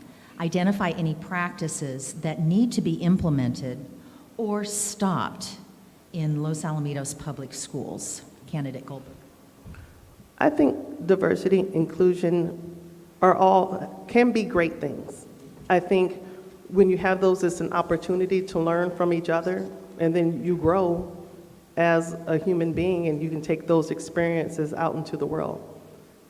So I appreciate diversity. Learning about each other's cultures, I think is very important. Like I said, my children, they are, in my personal life, are diverse.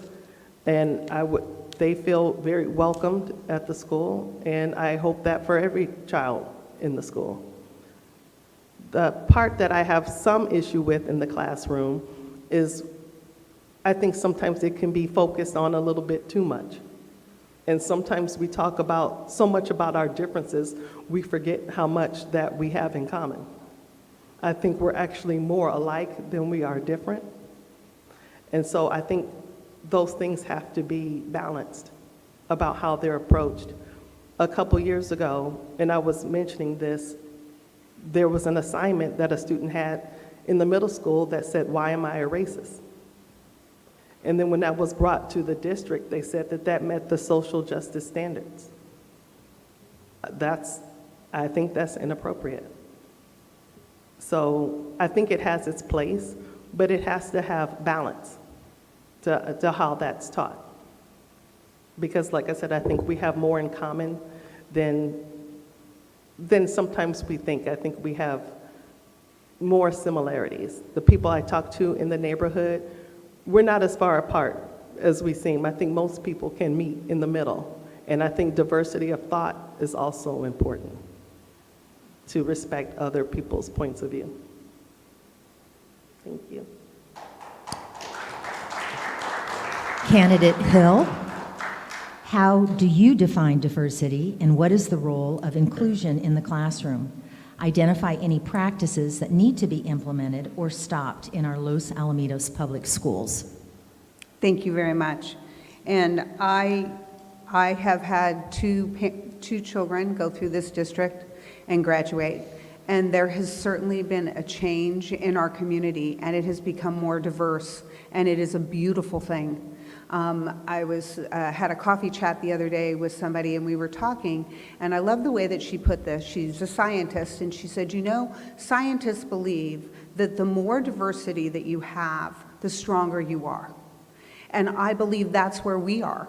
And I believe that's where what we're finding in our community.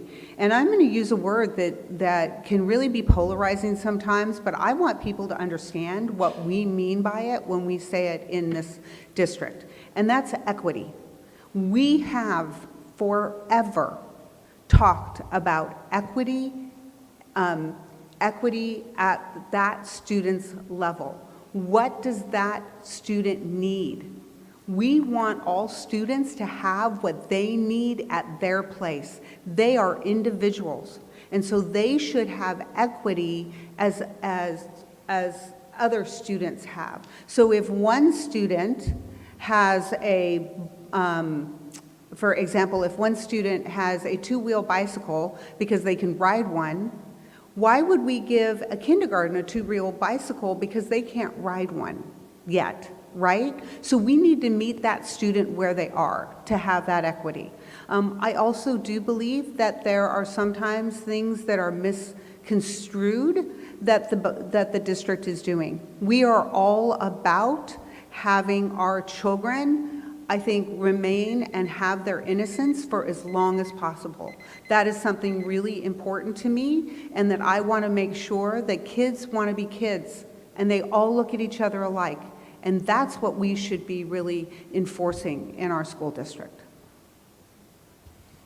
Thank you. The final question for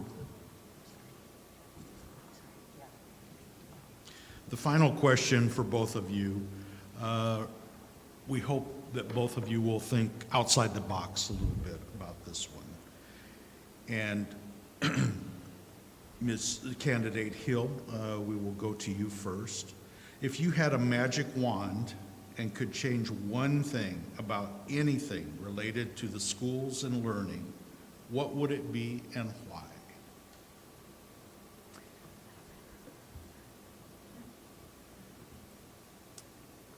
I think that, as Mrs. Goldberg said, we are more alike than we are different, and that we need to get back to being able to learn to have discussion and to be able to give children what they need where they are. And I believe we do that very well in this district, but there's always more opportunity for that. And so I would love to see smaller class sizes. I would love for us to be able to do more pullouts. I would love for us to be able, the high school teachers, not have to have 35, 40 students in a class.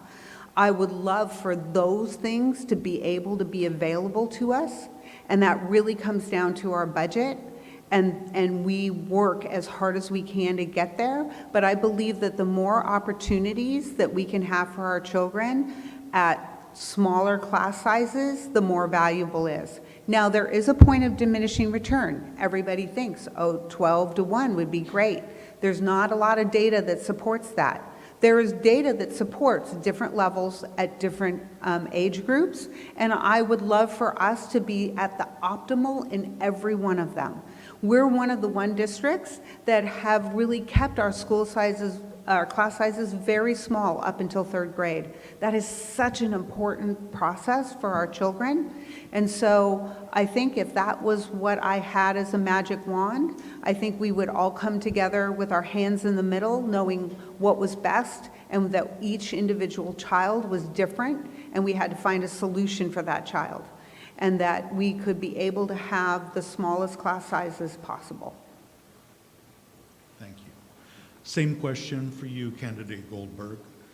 If you had a magic wand and could change one thing about anything related to schools and learning, what would it be and why? One thing. My goodness. So the wands, sometimes they keep going. You can get a few things. One thing is very hard.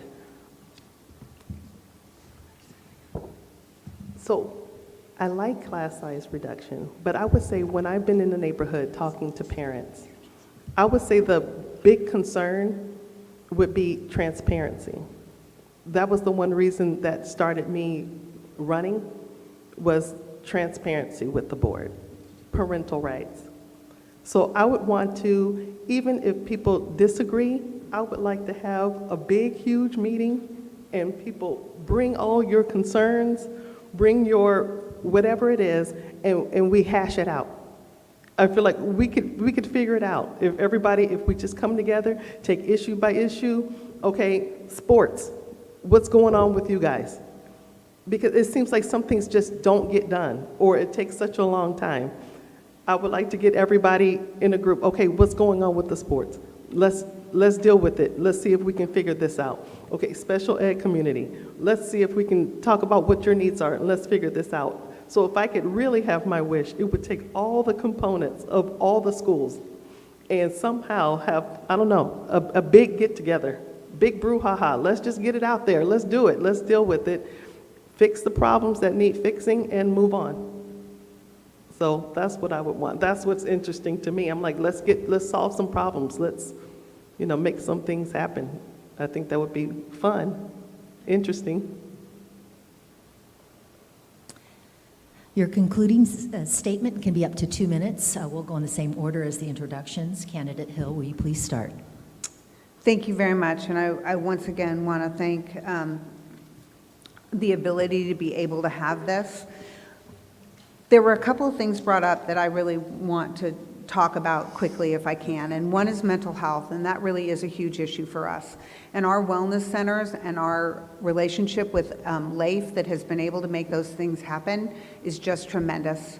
And so I'm really grateful for that. I really do believe math is an issue. We know math is an issue. That's not anything that's hidden. We really started doing some really tough work on that in 2018 and 2019.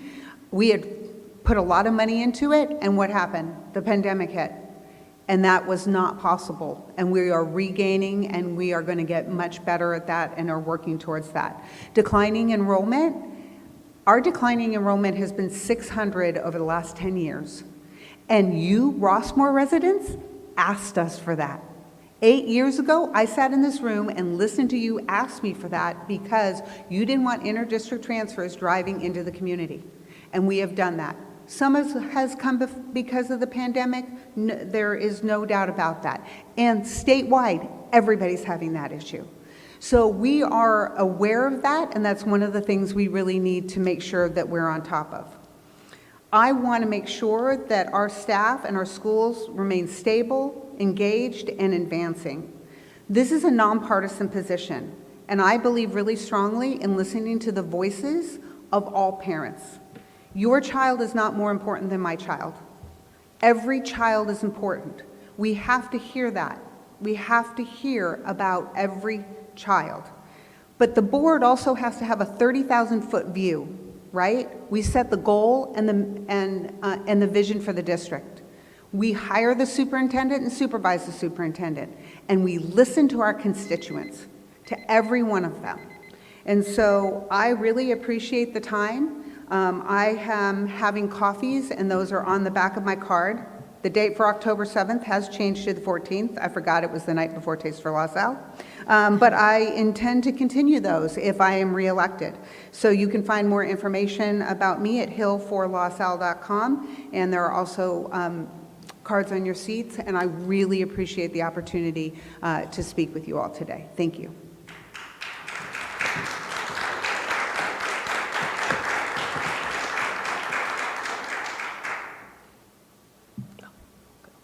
All right, so thank you, RHA, for having me, and thank you, everyone, for coming.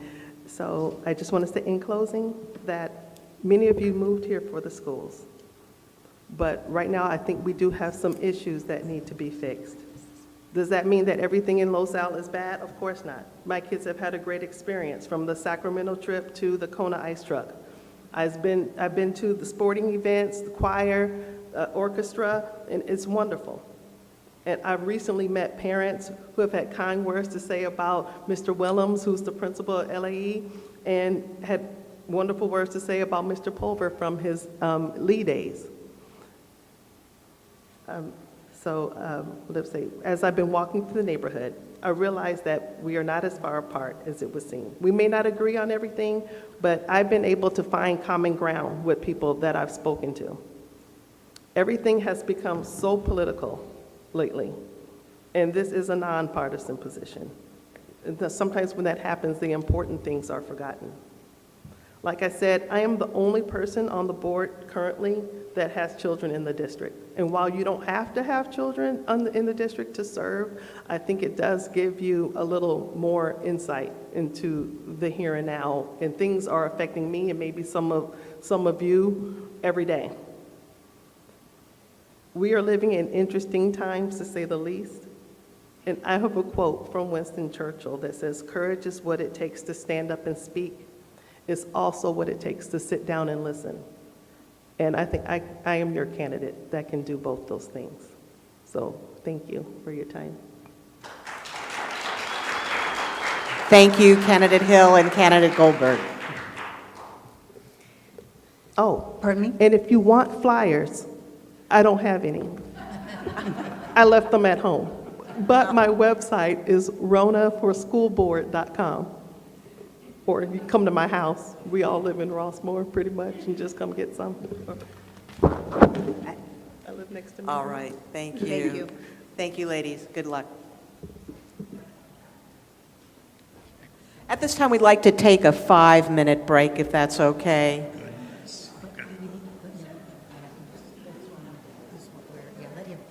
We got to get this up there.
gonna miss Joe, are you?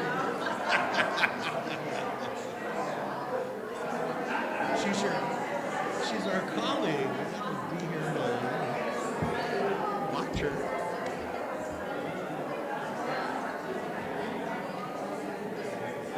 Well, I think this has gone pretty smoothly. What do you guys think?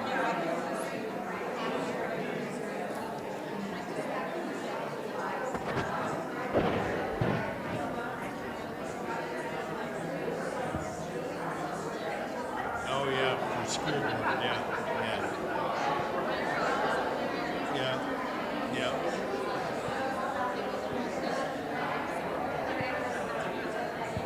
The flashcards.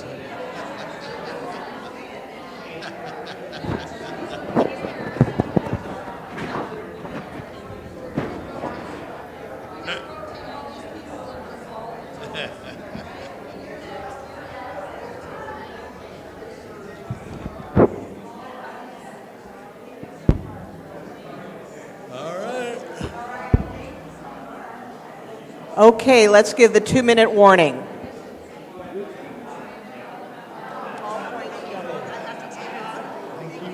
Thank you for coming. Okay. And good luck to you. Huntington Beach, huh?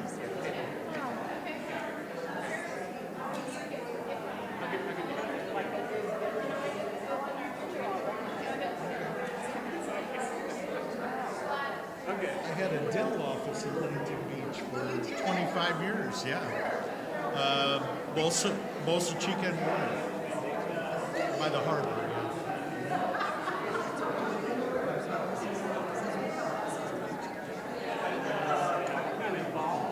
Oh, yeah. It's right where Bungusto is. Yeah, upstairs there, but yeah.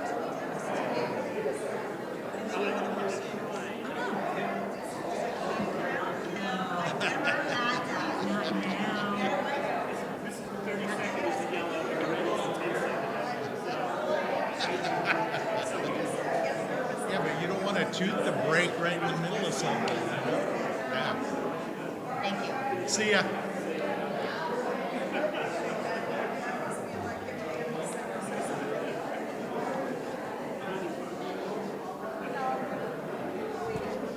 It's hard for me to keep a straight face. Yeah, I know. We both messed up in class after the first. We're not supposed Will to do that. everyone please be seated? Thank you.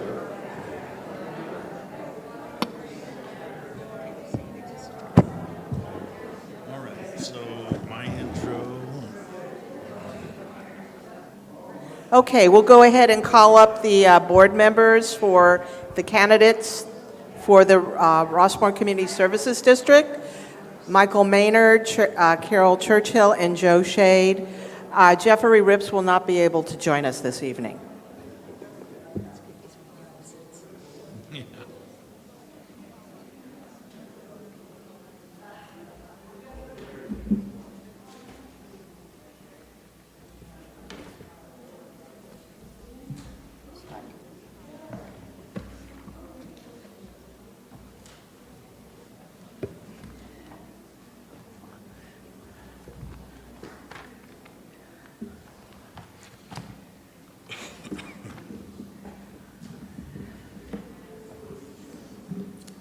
Okay, moderators, if you'd be so kind and take it away. Thank you. Good evening to all of you. We had a coin flip again to determine order, and Mr. Maynard, candidate Maynard, won the coin flip. So he will go first. You have 2 minutes to introduce yourself. Okay, thank you. I would like to thank the RHA for putting this together. If you look around, there's a lot of people, so I also want to thank you for everybody who came and joined us tonight. Participation is key when it comes to the community. I have served on this board in the past for almost 9.5 years, have had a tremendous amount of accomplishments that I can go on and on beyond 2 minutes. But what I've seen from afar, because of COVID, I have too many Zooms in my life, but I do watch, I do ask questions. And it just seems like our current board has started to bicker over national things.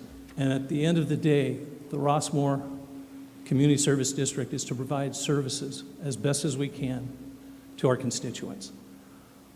With the years of experience, I served as president for 4 of those near 10 years. All but 2 years I was an officer, and I think I conducted myself professionally and have a lot of things. I'm very proud to also say that 2 of the initiatives helped reduce and helped save you money.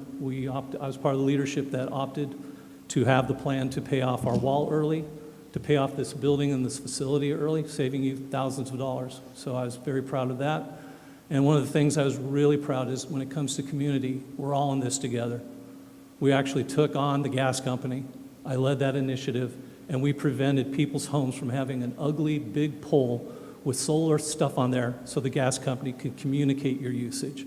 So I was part of the team that actually helped homeowners not have some monstrosity in front of their yard. A little bit about me. I have 2 daughters that we raised in here since 2002. They're now 20 and 22. And, you know, that's a rough age to raise a father, but they're doing pretty good. That was a joke. You know, I throw those in for free, guys. So, but with that said, I'm a big stakeholder in this community. I have served before. I have a perspective that's a little different being a CEO, and I think that's a perspective that helps the community. I'm about consensus and building teams. I like to equip and inspire, and I hope I have your vote. Candidate Churchill, Yes, good evening. 2 minutes. Good evening, and thank you for inviting me. A little bit about my background. I moved here about 3 years ago, and that was, of course, like at the beginning of COVID, so everything was shut down. But I made the best of it. What I did was make friends with my neighbors across the street, and we engaged in community shopping. I would help shop, and we'd share our pantry items, and you remember the shortage on toilet paper. I always made sure there was plenty to pass around. But I started reading all the information about what's going on with the district and the Homeowners Association, and like Mr. Maynard said, there was bickering, and having served on a city council and on a planning commission in an elected capacity, that's not normal. And I wanted to figure out what was going on, so I did a lot of research. I went and looked behind what was causing this, and what I discovered was that some of the board members were engaging in activities that were beyond the jurisdiction of their office, and their actions were completely inappropriate. This idea of going to the state legislature with a proposal to expand powers of the district without community input, I found horrifying. When you're an elected official, you work for the voters. The voters tell you what they want you to do. As an elected official, you don't go and do something on their behalf without telling them. In my experience in government, I was on the city council. When I worked in Signal Hill, it was basically an oil field with contaminated soil. There was no Home Depot, no homes on the hill, no parks, and I worked on projects that generated income. That income was not new taxes for the people who lived in town. That income paid for community services for the 3 elementary schools we had in town. We funded our own police department. When you called them, they showed up in 3 minutes. And we built parks because we understood the value of having parks and recreation. You have a miracle in Rossmoor. Your board has built the parks and maintained them Carol, perfectly. it's time. Thank you. And Candidate Shade, 2 minutes. Good evening. Thank you for coming here tonight, and thank you for all those out there listening on the airwaves. My name is Jo Shade. I am a longtime resident here in Rossmoor, 25 years, and I have dedicated myself to this community on many levels. I am married, and I have one girl, one and done. Perhaps you have met her. I work really hard in this community, and my motivation is my baby girl, and to maintain this neighborhood, our community in which it is. So I work daily and diligently to do that. I am on the board of directors with the Rossmoor Homeowners Association, and I'm very proud of that. I work very hard. I feel like since I've been on this board, I have transformed it. Not single-handedly, by no means, but in the past 4 years, we have transformed it. We've done more on this board in the past 4 years than they've done in the past 50. So I feel really proud to be a part of that. I'm on this board. I'm also on the board of directors with the Los Alamitos Chamber of Commerce. So I work really closely with the businesses in the area as well. I have a lot of connections in the community. I build bridges, and I work with them all very tightly, including the school district. I've spent a decade over at St. Hedwig, where I went all the way to PTO president, and including running the Autumn Fest there for about 15 years. Then I jumped to the Rossmoor Homeowners, and now I give all my talents and my efforts and everything to Rossmoor, which I absolutely love. I am the connector of the community. I get calls every day from multiple people in the area. I attend local meetings for the city, for the Rcsd, for the neighborhood, and local businesses. Lastly, I'm a realtor, and I diligently work on all that I can. The first question, we'll start with candidate Churchill. What is one specific passion or interest you have towards our Rossmoor parks? How can you bring this passion to fruition in your representation as an Rcsd Director? I'm a tree hugger. I am not ashamed to admit that. I've been a member of the Sierra Club since 1984. Trees are important to your community. They're not important just because they bring you oxygen. They're important because they bring you value to your property. I feel fortunate to live in this beautiful community. I came here because of the way it looks. Your district provides wonderful services. Their parks are immaculate and they're operated with precision. You are very fortunate to have that. But being an owner in Rossmoor, you also have made an investment in your community. And that investment includes the amenities from your park. And as long as this board will focus on providing you with those recreational services and maintaining the parks, not only will your home go up in value, but your lifestyle will go up in value. I recognize that, and I would work towards benefiting you by using my experience that I gained in Signal Hill in creating parks and operating them. Candidate Shea, what is one specific passion or interest you have towards our Rossmoor parks? How can you bring this passion to fruition in your representation as an Rcsd Director? Easy. That's the easy one for me. If you know me or heard about me, you know that on the Rossmoor Homeowners Association, I'm the events chair. Currently, and since I have been in this position, I work extremely tight with the Rcsd in planning all of their events. So the events that you attend during the summer, the festivals, all the entertainment lineup, and the volunteers, right here. That's what I do. So my interest is huge because that's what I do.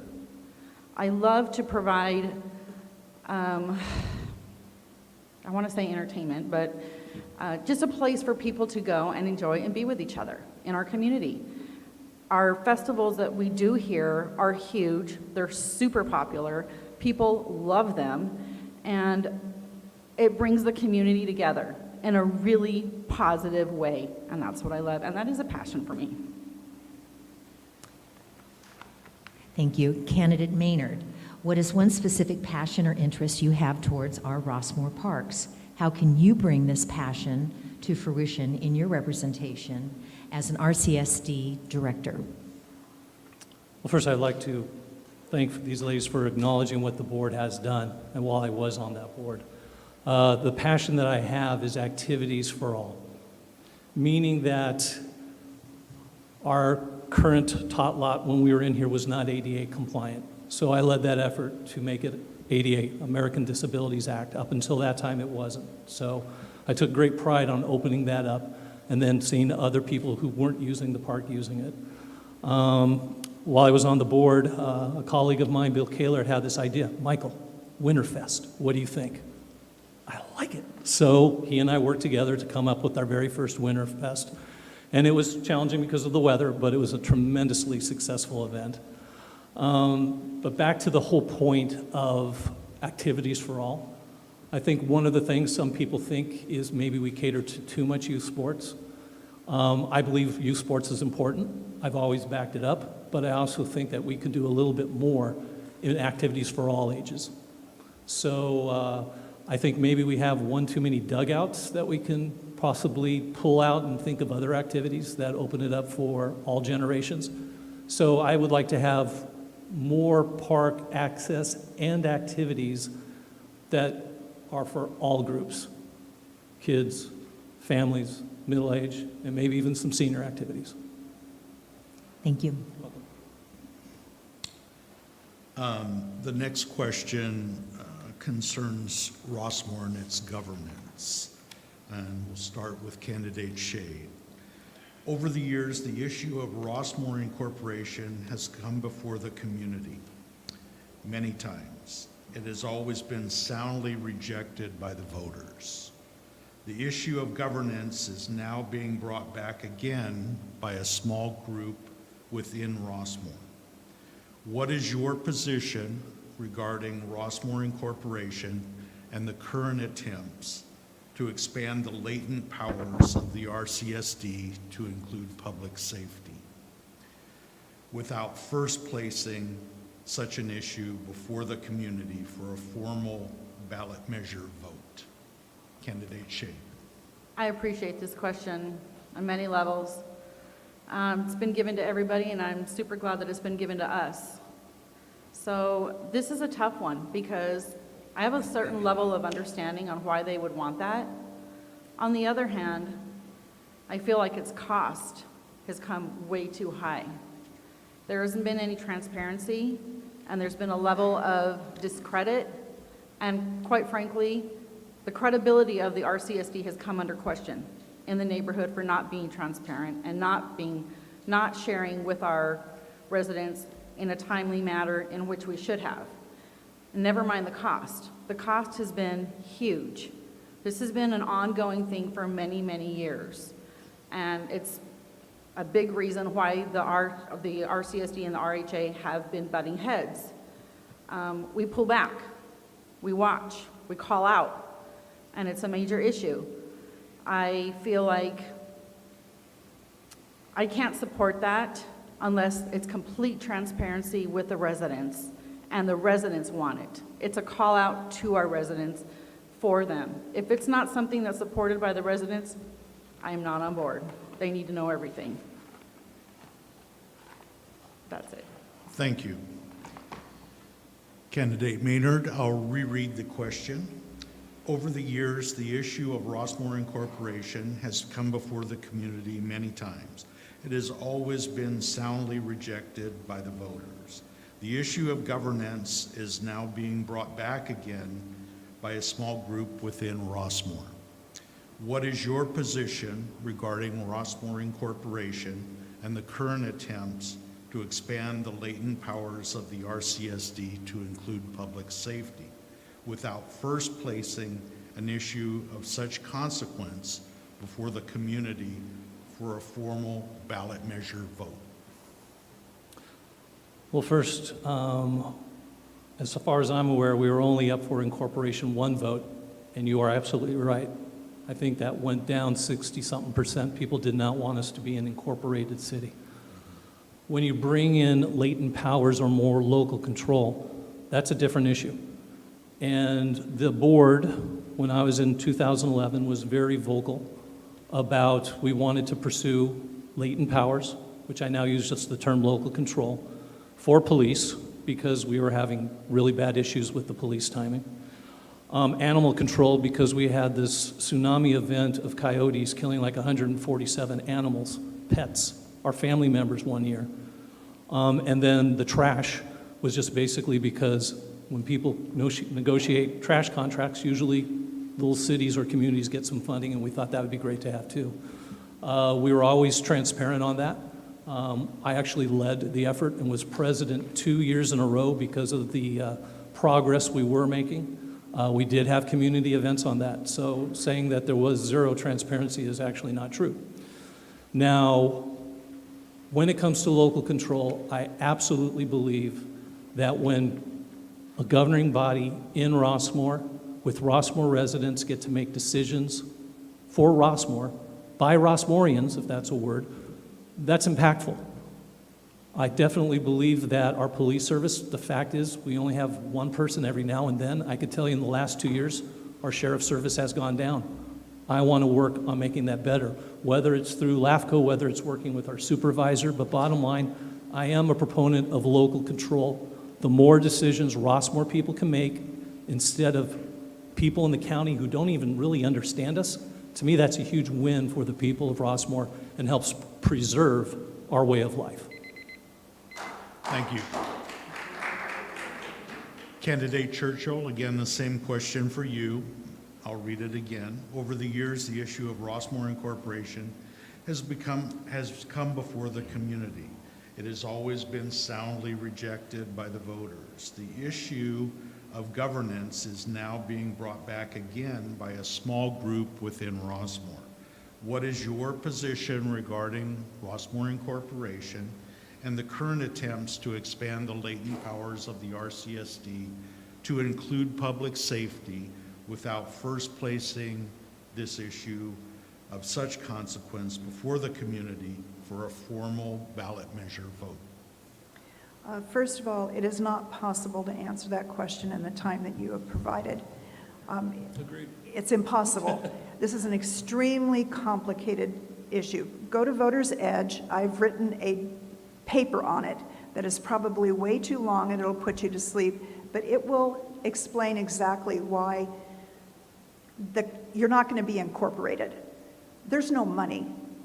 You are a residential neighborhood. You do not generate any revenue coming in except your property taxes. Do you know where your property taxes go? State of California and to the county. And the county decides how much they're going to spend, how much they're going to give your district to provide services. You get property taxes to pay for your park maintenance and other things. Why would the county give you money for animal control? They have their own animal control. Why would they give you money to fund police services when they have the sheriff's department? They're not going to want to do that. If you want to be incorporated, what you're really saying is, I want to become a municipality. I want to be a city. Then you have to ask yourself some questions. Do the residents need or want more powers to be exercised on their behalf? The board needs to go to you, the community, and say, what powers do you want us to exercise? The board should not be saying, I think we should have animal control. I think we should have police powers. No, this is your community. You tell us what you are not getting and what's wrong with it. Let me tell you, I walked around the neighborhood. Here are the three things, the most important things that are being requested. Child safety and traffic near the schools. Your board should act as a liaison to fix that problem. I've got an idea that can do that. Parking problems adjacent to Montecito. Your board needs to put together stakeholders to address all the people that are impacted by those parking problems. Lack of patrols by your sheriff's department and a 911 response that takes 45 minutes. That is not appropriate. We need, the board, hopefully I will get on it, needs to act as a liaison and call these agencies together and say, 10 what more the heck are you seconds. doing? Okay? Read that. Read that. This next question, we'll be starting with candidate Maynard, uses the acronym RHA, Rossmoor Homeowners Association, and RCSD, which is the board that you're running for. The RHA and the RCSD both agree that clear communication is paramount in serving our community. And when things go awry, it is the residents who suffer. Director DeMarco stated it best when he said, the district probably could do a better job communicating with our community. As a director and Rossmoor resident, how will you help the district to improve both its communication and public notice to the community? Director Marco, or candidate Maynard. Thank you. I haven't been on this board for a year and a half. I don't know if things have changed in this matter where we didn't, but I could tell you that there are rules and procedures, and I expect and demand that this board follow those. When you have a meeting on a Tuesday, you have to have it posted by a Thursday, whatever those rules are, you need to have them posted. So that's the basics. I call that blocking and tackling. So also, being a government agency, communication's a little different than being a volunteer group and how you get to communicate. But bottom line is, need to figure out how to let people know. We do have a Facebook account, I think we have. I don't know how sophisticated it is. But as long as you're posting, not violating any Brown Act, communicating, having the liaisons with school district board people, schools, with RHA, with other groups that are within Rossmoor, and you're just communicating and you're telling people here's what's going on. To be honest, I didn't know we had a major communication breakdown. Thank you. Candidate Churchill, I'll read the question again. The RHA and the RCSD both agree that clear communication is paramount in serving our community, and when things go awry, it is the residents who suffer. Director DeMarco stated it best when he said the district probably could do a better job communicating with our community. As a director and Rossmoor resident, how will you help the district to improve both its communication and public notice to the community? Having served on the city council, I am very familiar what needs to be done to provide public notice and opportunity to be heard on critical issues. First of all, there is the Brown Act, and that requires that notice be posted. That's very minimal notice. That's what you see posted over on the tennis courts that says, by the way, there's going to be a hearing on this day. But what the community members actually need to get and what should be posted is the staff report. That's written by your executive director. He's the one that gathers the facts, puts together the report, and makes recommendations to the board as to how they should act on a particular issue. These staff reports, if you had a larger staff, these staff reports would be very detailed. The community could read absolutely everything, come to the meeting, and participate actively in that discussion. When you have large issues, it's really important that the data is gathered by the staff from professionals. For example, on traffic issues, you need to hire a traffic engineer that knows what they're talking about. You can't just have board members going around talking to the school district and say, I think we should put a bus here, okay? Educational forums, it's absolutely critical that your executive director sets up community forums where they bring in experts and the members of the community can come in and sit and speak to that expert, look at the maps, look at charts, look at the data, and ask those experts questions. Especially true if you're going to look at local control. After you get these forums done, the board brings that information back. They have a discussion among the board members with the public being able to ask questions.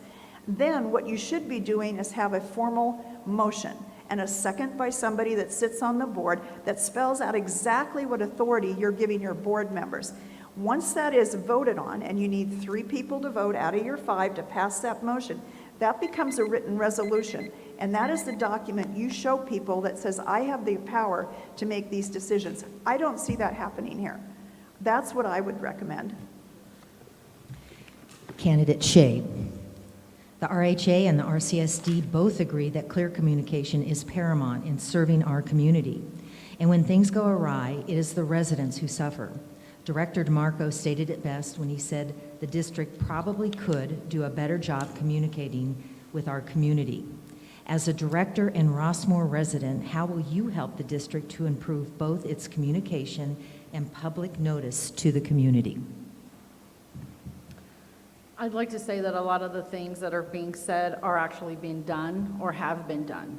If you've attended any meetings or board meetings or school board meetings, you would know that. I know that because I do. I actually am the school district liaison to the community. It's not something I want to become. That's what I do. That being said, there's always as was said, ways to improve and get communication better.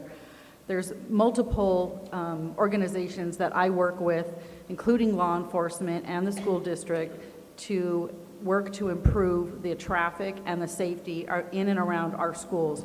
We do it every single day. Thank you.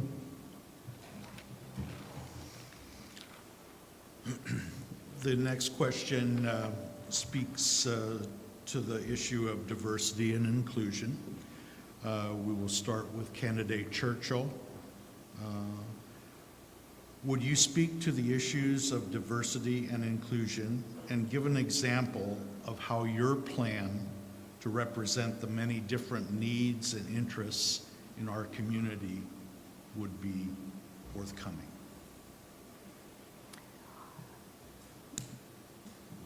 I don't see a problem with diversity and inclusion in this community. Everybody I have met and spoke with on the street has been thoughtful, considerate, helpful, willing to assist anyone. I don't see bias in this community. I think we have a professional, educated community that understands that we have to get along as a village. We prosper by helping one another. I would be willing to consider anything, any suggestion that somebody else has, if they've spotted some sort of diversity problem or exclusion in this neighborhood, but I just haven't seen it, and nobody's told me that that's a problem that they faced within Rossmoor. Thank you. Candidate Shade, I'll reread the question. Would you speak to the issues of diversity and inclusion and give an example how you plan to represent the many different needs and interests in our community? Sure. I think it's wonderful if you don't see that there's an issue with diversity in our neighborhood. That speaks volumes for us. We totally reach out and try and be inclusive as much as we possibly can. That being said, the reality of it is it's out there. And if you're not feeling it, it's probably because you're not in that minority group. That's just the facts. An example would be, I was here working our last event, and I was here working with a couple of high school volunteers of color, and it was pointed out to me by this person that she felt very awkward, to say the least, that she was the only person of color that she could see within our park. So making somebody feel isolated in that way, it can be hurtful, but we can do something about that, and we can be more inviting and make sure that we're reaching out to anybody that we can and letting them know, reassuring them, this is a great place. And I'll tell you, by the time she left, by the end of the day, she was back the next weekend.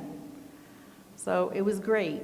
In a positive way, it turned out. So I would just like to say that I try to reach that olive branch out to anybody that I can, and bringing in and making sure that we're inclusive for everybody. Thank you. Candidate Maynard, the same question to you. Would you speak to the issues of diversity and inclusion and give an example of how you plan to represent the many different needs and interests in our community?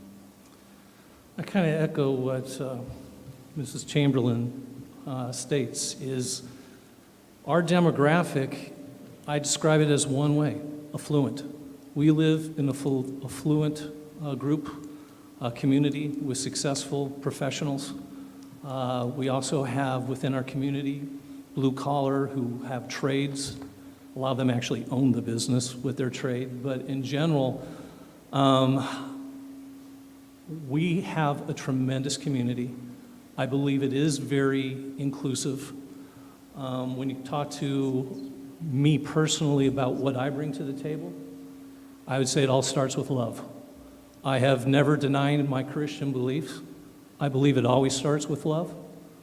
And if we all try to love each other as we love ourselves from the Bible, I think that makes for a better place. So how I address it personally is through my faith and through just being a lover of people, which I am. But again, I echo the fact that I think we are a very inclusive, affluent community. I feel bad that someone felt bad at an event because they didn't see a lot of, their color, their race. But we're pretty homogenized here. We have a certain demographic, and I've never experienced any negative issues with diversity or inclusion within this community, within the events that I attend, because there's no place for that. If you, again, love one another, I think that solves everything. Thank you. This will be our last question for the evening, and we'll be starting with candidate Shea. How do you plan to engage more of the community in the board's decision-making process? I think I can bring a lot to this board in building bridges to our community. Those are bridges that I have built myself to different organizations in our area, from the city to the law enforcement to the school district. These are all things that I'm super tightly connected to, and I think I can bring my diverse connections that I have in the area, as well as businesses, to the board and execute things and more in a timely manner, because there's things that get stuck in this board and they're there for years. Issues that we've been dealing with in the past. And I feel like I could just be the person that is the connector and the bridge builder and executing things, getting things done in a timely manner. Thank you. Candidate Maynard, how do you plan to engage more of the community in the board's decision-making process? I've always been very transparent. I have my network of friends. I always like to make new friends. So when reelected to this, I probably will have an official coffee hour, some kind of thing that ask me any question. You can go back and look at YouTube over 9.5 years and see my conduct. I've always been transparent. So I want to maintain that, but I'm also always ready to make new friends. I'm always willing to talk to people. The one thing that I find is most people don't really listen. They're always thinking about what they're going to say to the person they're talking. So I actually take on what I call active listening, where I really want to understand. So to me, communication is not trying to be understood, but trying to understand. And so that's what I'm putting out there is I will make some kind of official before meeting group. If anyone wants to go and have coffee on a specific day, you'll be able to find me and you can ask me anything and you'll get a truthful answer. Thank you. Candidate Churchill, how do you plan to engage more of the community in the board's decision-making process? I would like to promise you that you will always see me behaving with a professional demeanor. I will maintain a calm. I will not be a cheerleader with pom-poms. I will listen carefully to what you tell me, and I will gather facts.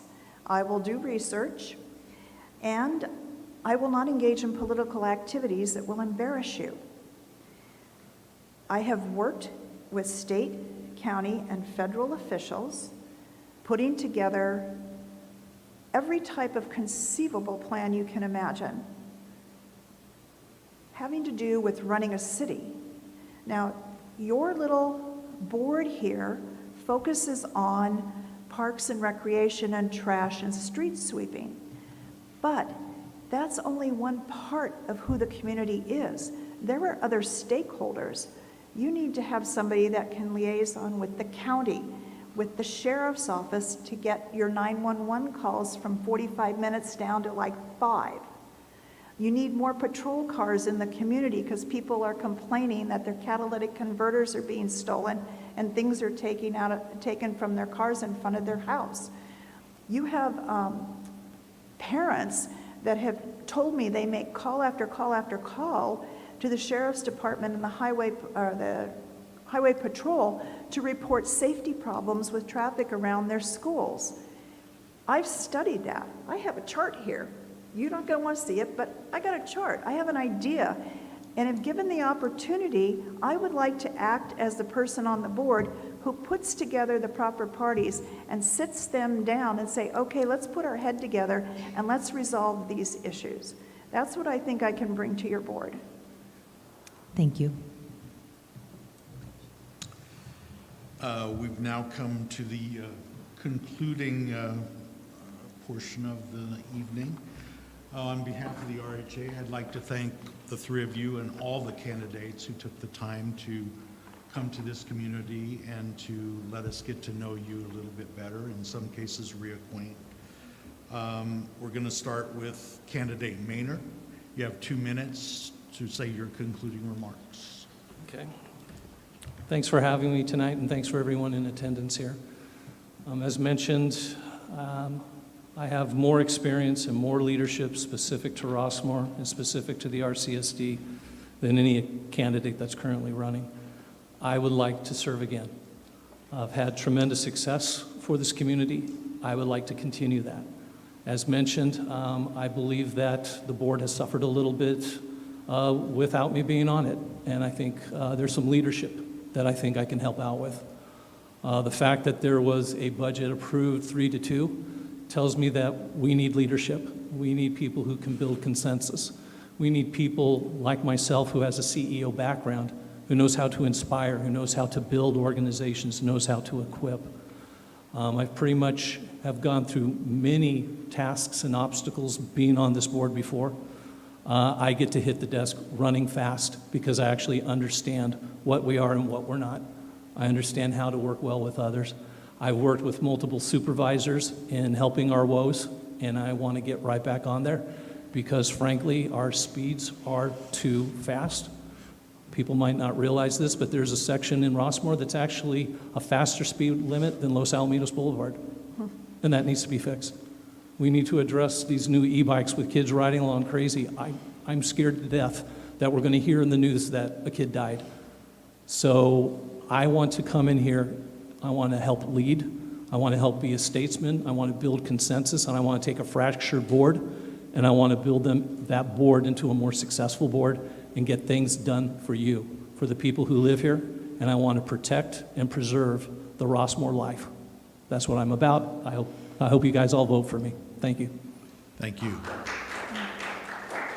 Candidate Churchill, 2 minutes. First of all, I want to just tell you a little bit of a story. I visited the San Juan Islands and a special little island called Lopez Island. And I'm visiting the island and I'm driving the car around and people are waving at me. I don't know who they are, but they have funny little ways they wave. Some of them will go one finger from the steering wheel, some will go two, some will go like that. And I started asking in the community, what are they doing? And they said, don't you know, Lopez Island is the friendly island. We wave to everybody. It doesn't matter that we don't know them. We should know them. And that's why we wave to them. That's how I feel about Rossmoor. You have an oasis here. You have a lovely community that people really want to be a part of. And when I moved into it, and we're in this little COVID isolation, I'm doing research on it.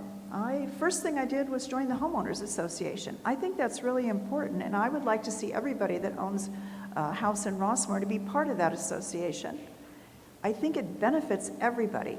They bring people together, but they do it in coordination with your homeowner, with your service district, because that's where the place is where the association occurs. So they need to be a team. I think it's really important for the board to work cooperatively, and I don't like seeing hostility among board members. We do not need any political activities by any board member. This is a nonpartisan office, and it's appropriate to do that as a member. I want to promote community participation and transparency in all governmental activities. I want to expand the Homeowners Association, and I will work to provide parks and recreational services to a broad range of residents. That includes families, pets, walkers, joggers, tennis, and pickleball players. And yes, pickleball looks kind of fun, but I'm very clumsy, so you probably won't see me on the court. So I hope you'll take a chance to investigate my credentials, and you'll think about voting for me, because I would love to be part of your board. Thank you. Thank you. Candidate Shea. Thank you. I would like to ask for you to take a look at the diversity up on this board right now, and the board, how it's been in the past. And that's all I'll say about that. I'd like to thank the RHA for hosting and showing such a continual support for these elections. This is a lot of work and expense, and you are greatly appreciated. Thank you to all the volunteers who assisted here as well. Thank you to our candidates who are participating here with us tonight, Carol and Michael, and even Director Rips, who could not be with us this evening. And thank you to the Rossmoor residents, mostly. Thank you for coming here and watching, here in person and out there on the airwaves. I would like for you just to review and think about all of us very carefully and what we offer this community as individuals. Who has done what exactly? What efforts and actions have we taken? When was that done? Who benefited? Was that shared here tonight? When was that done? Was that done in the past couple of years? I was asking the community questions as we were sent out. How many RCSD meetings did you attend in the past 12 months? I'd like to say I was the only one that attended 9 times.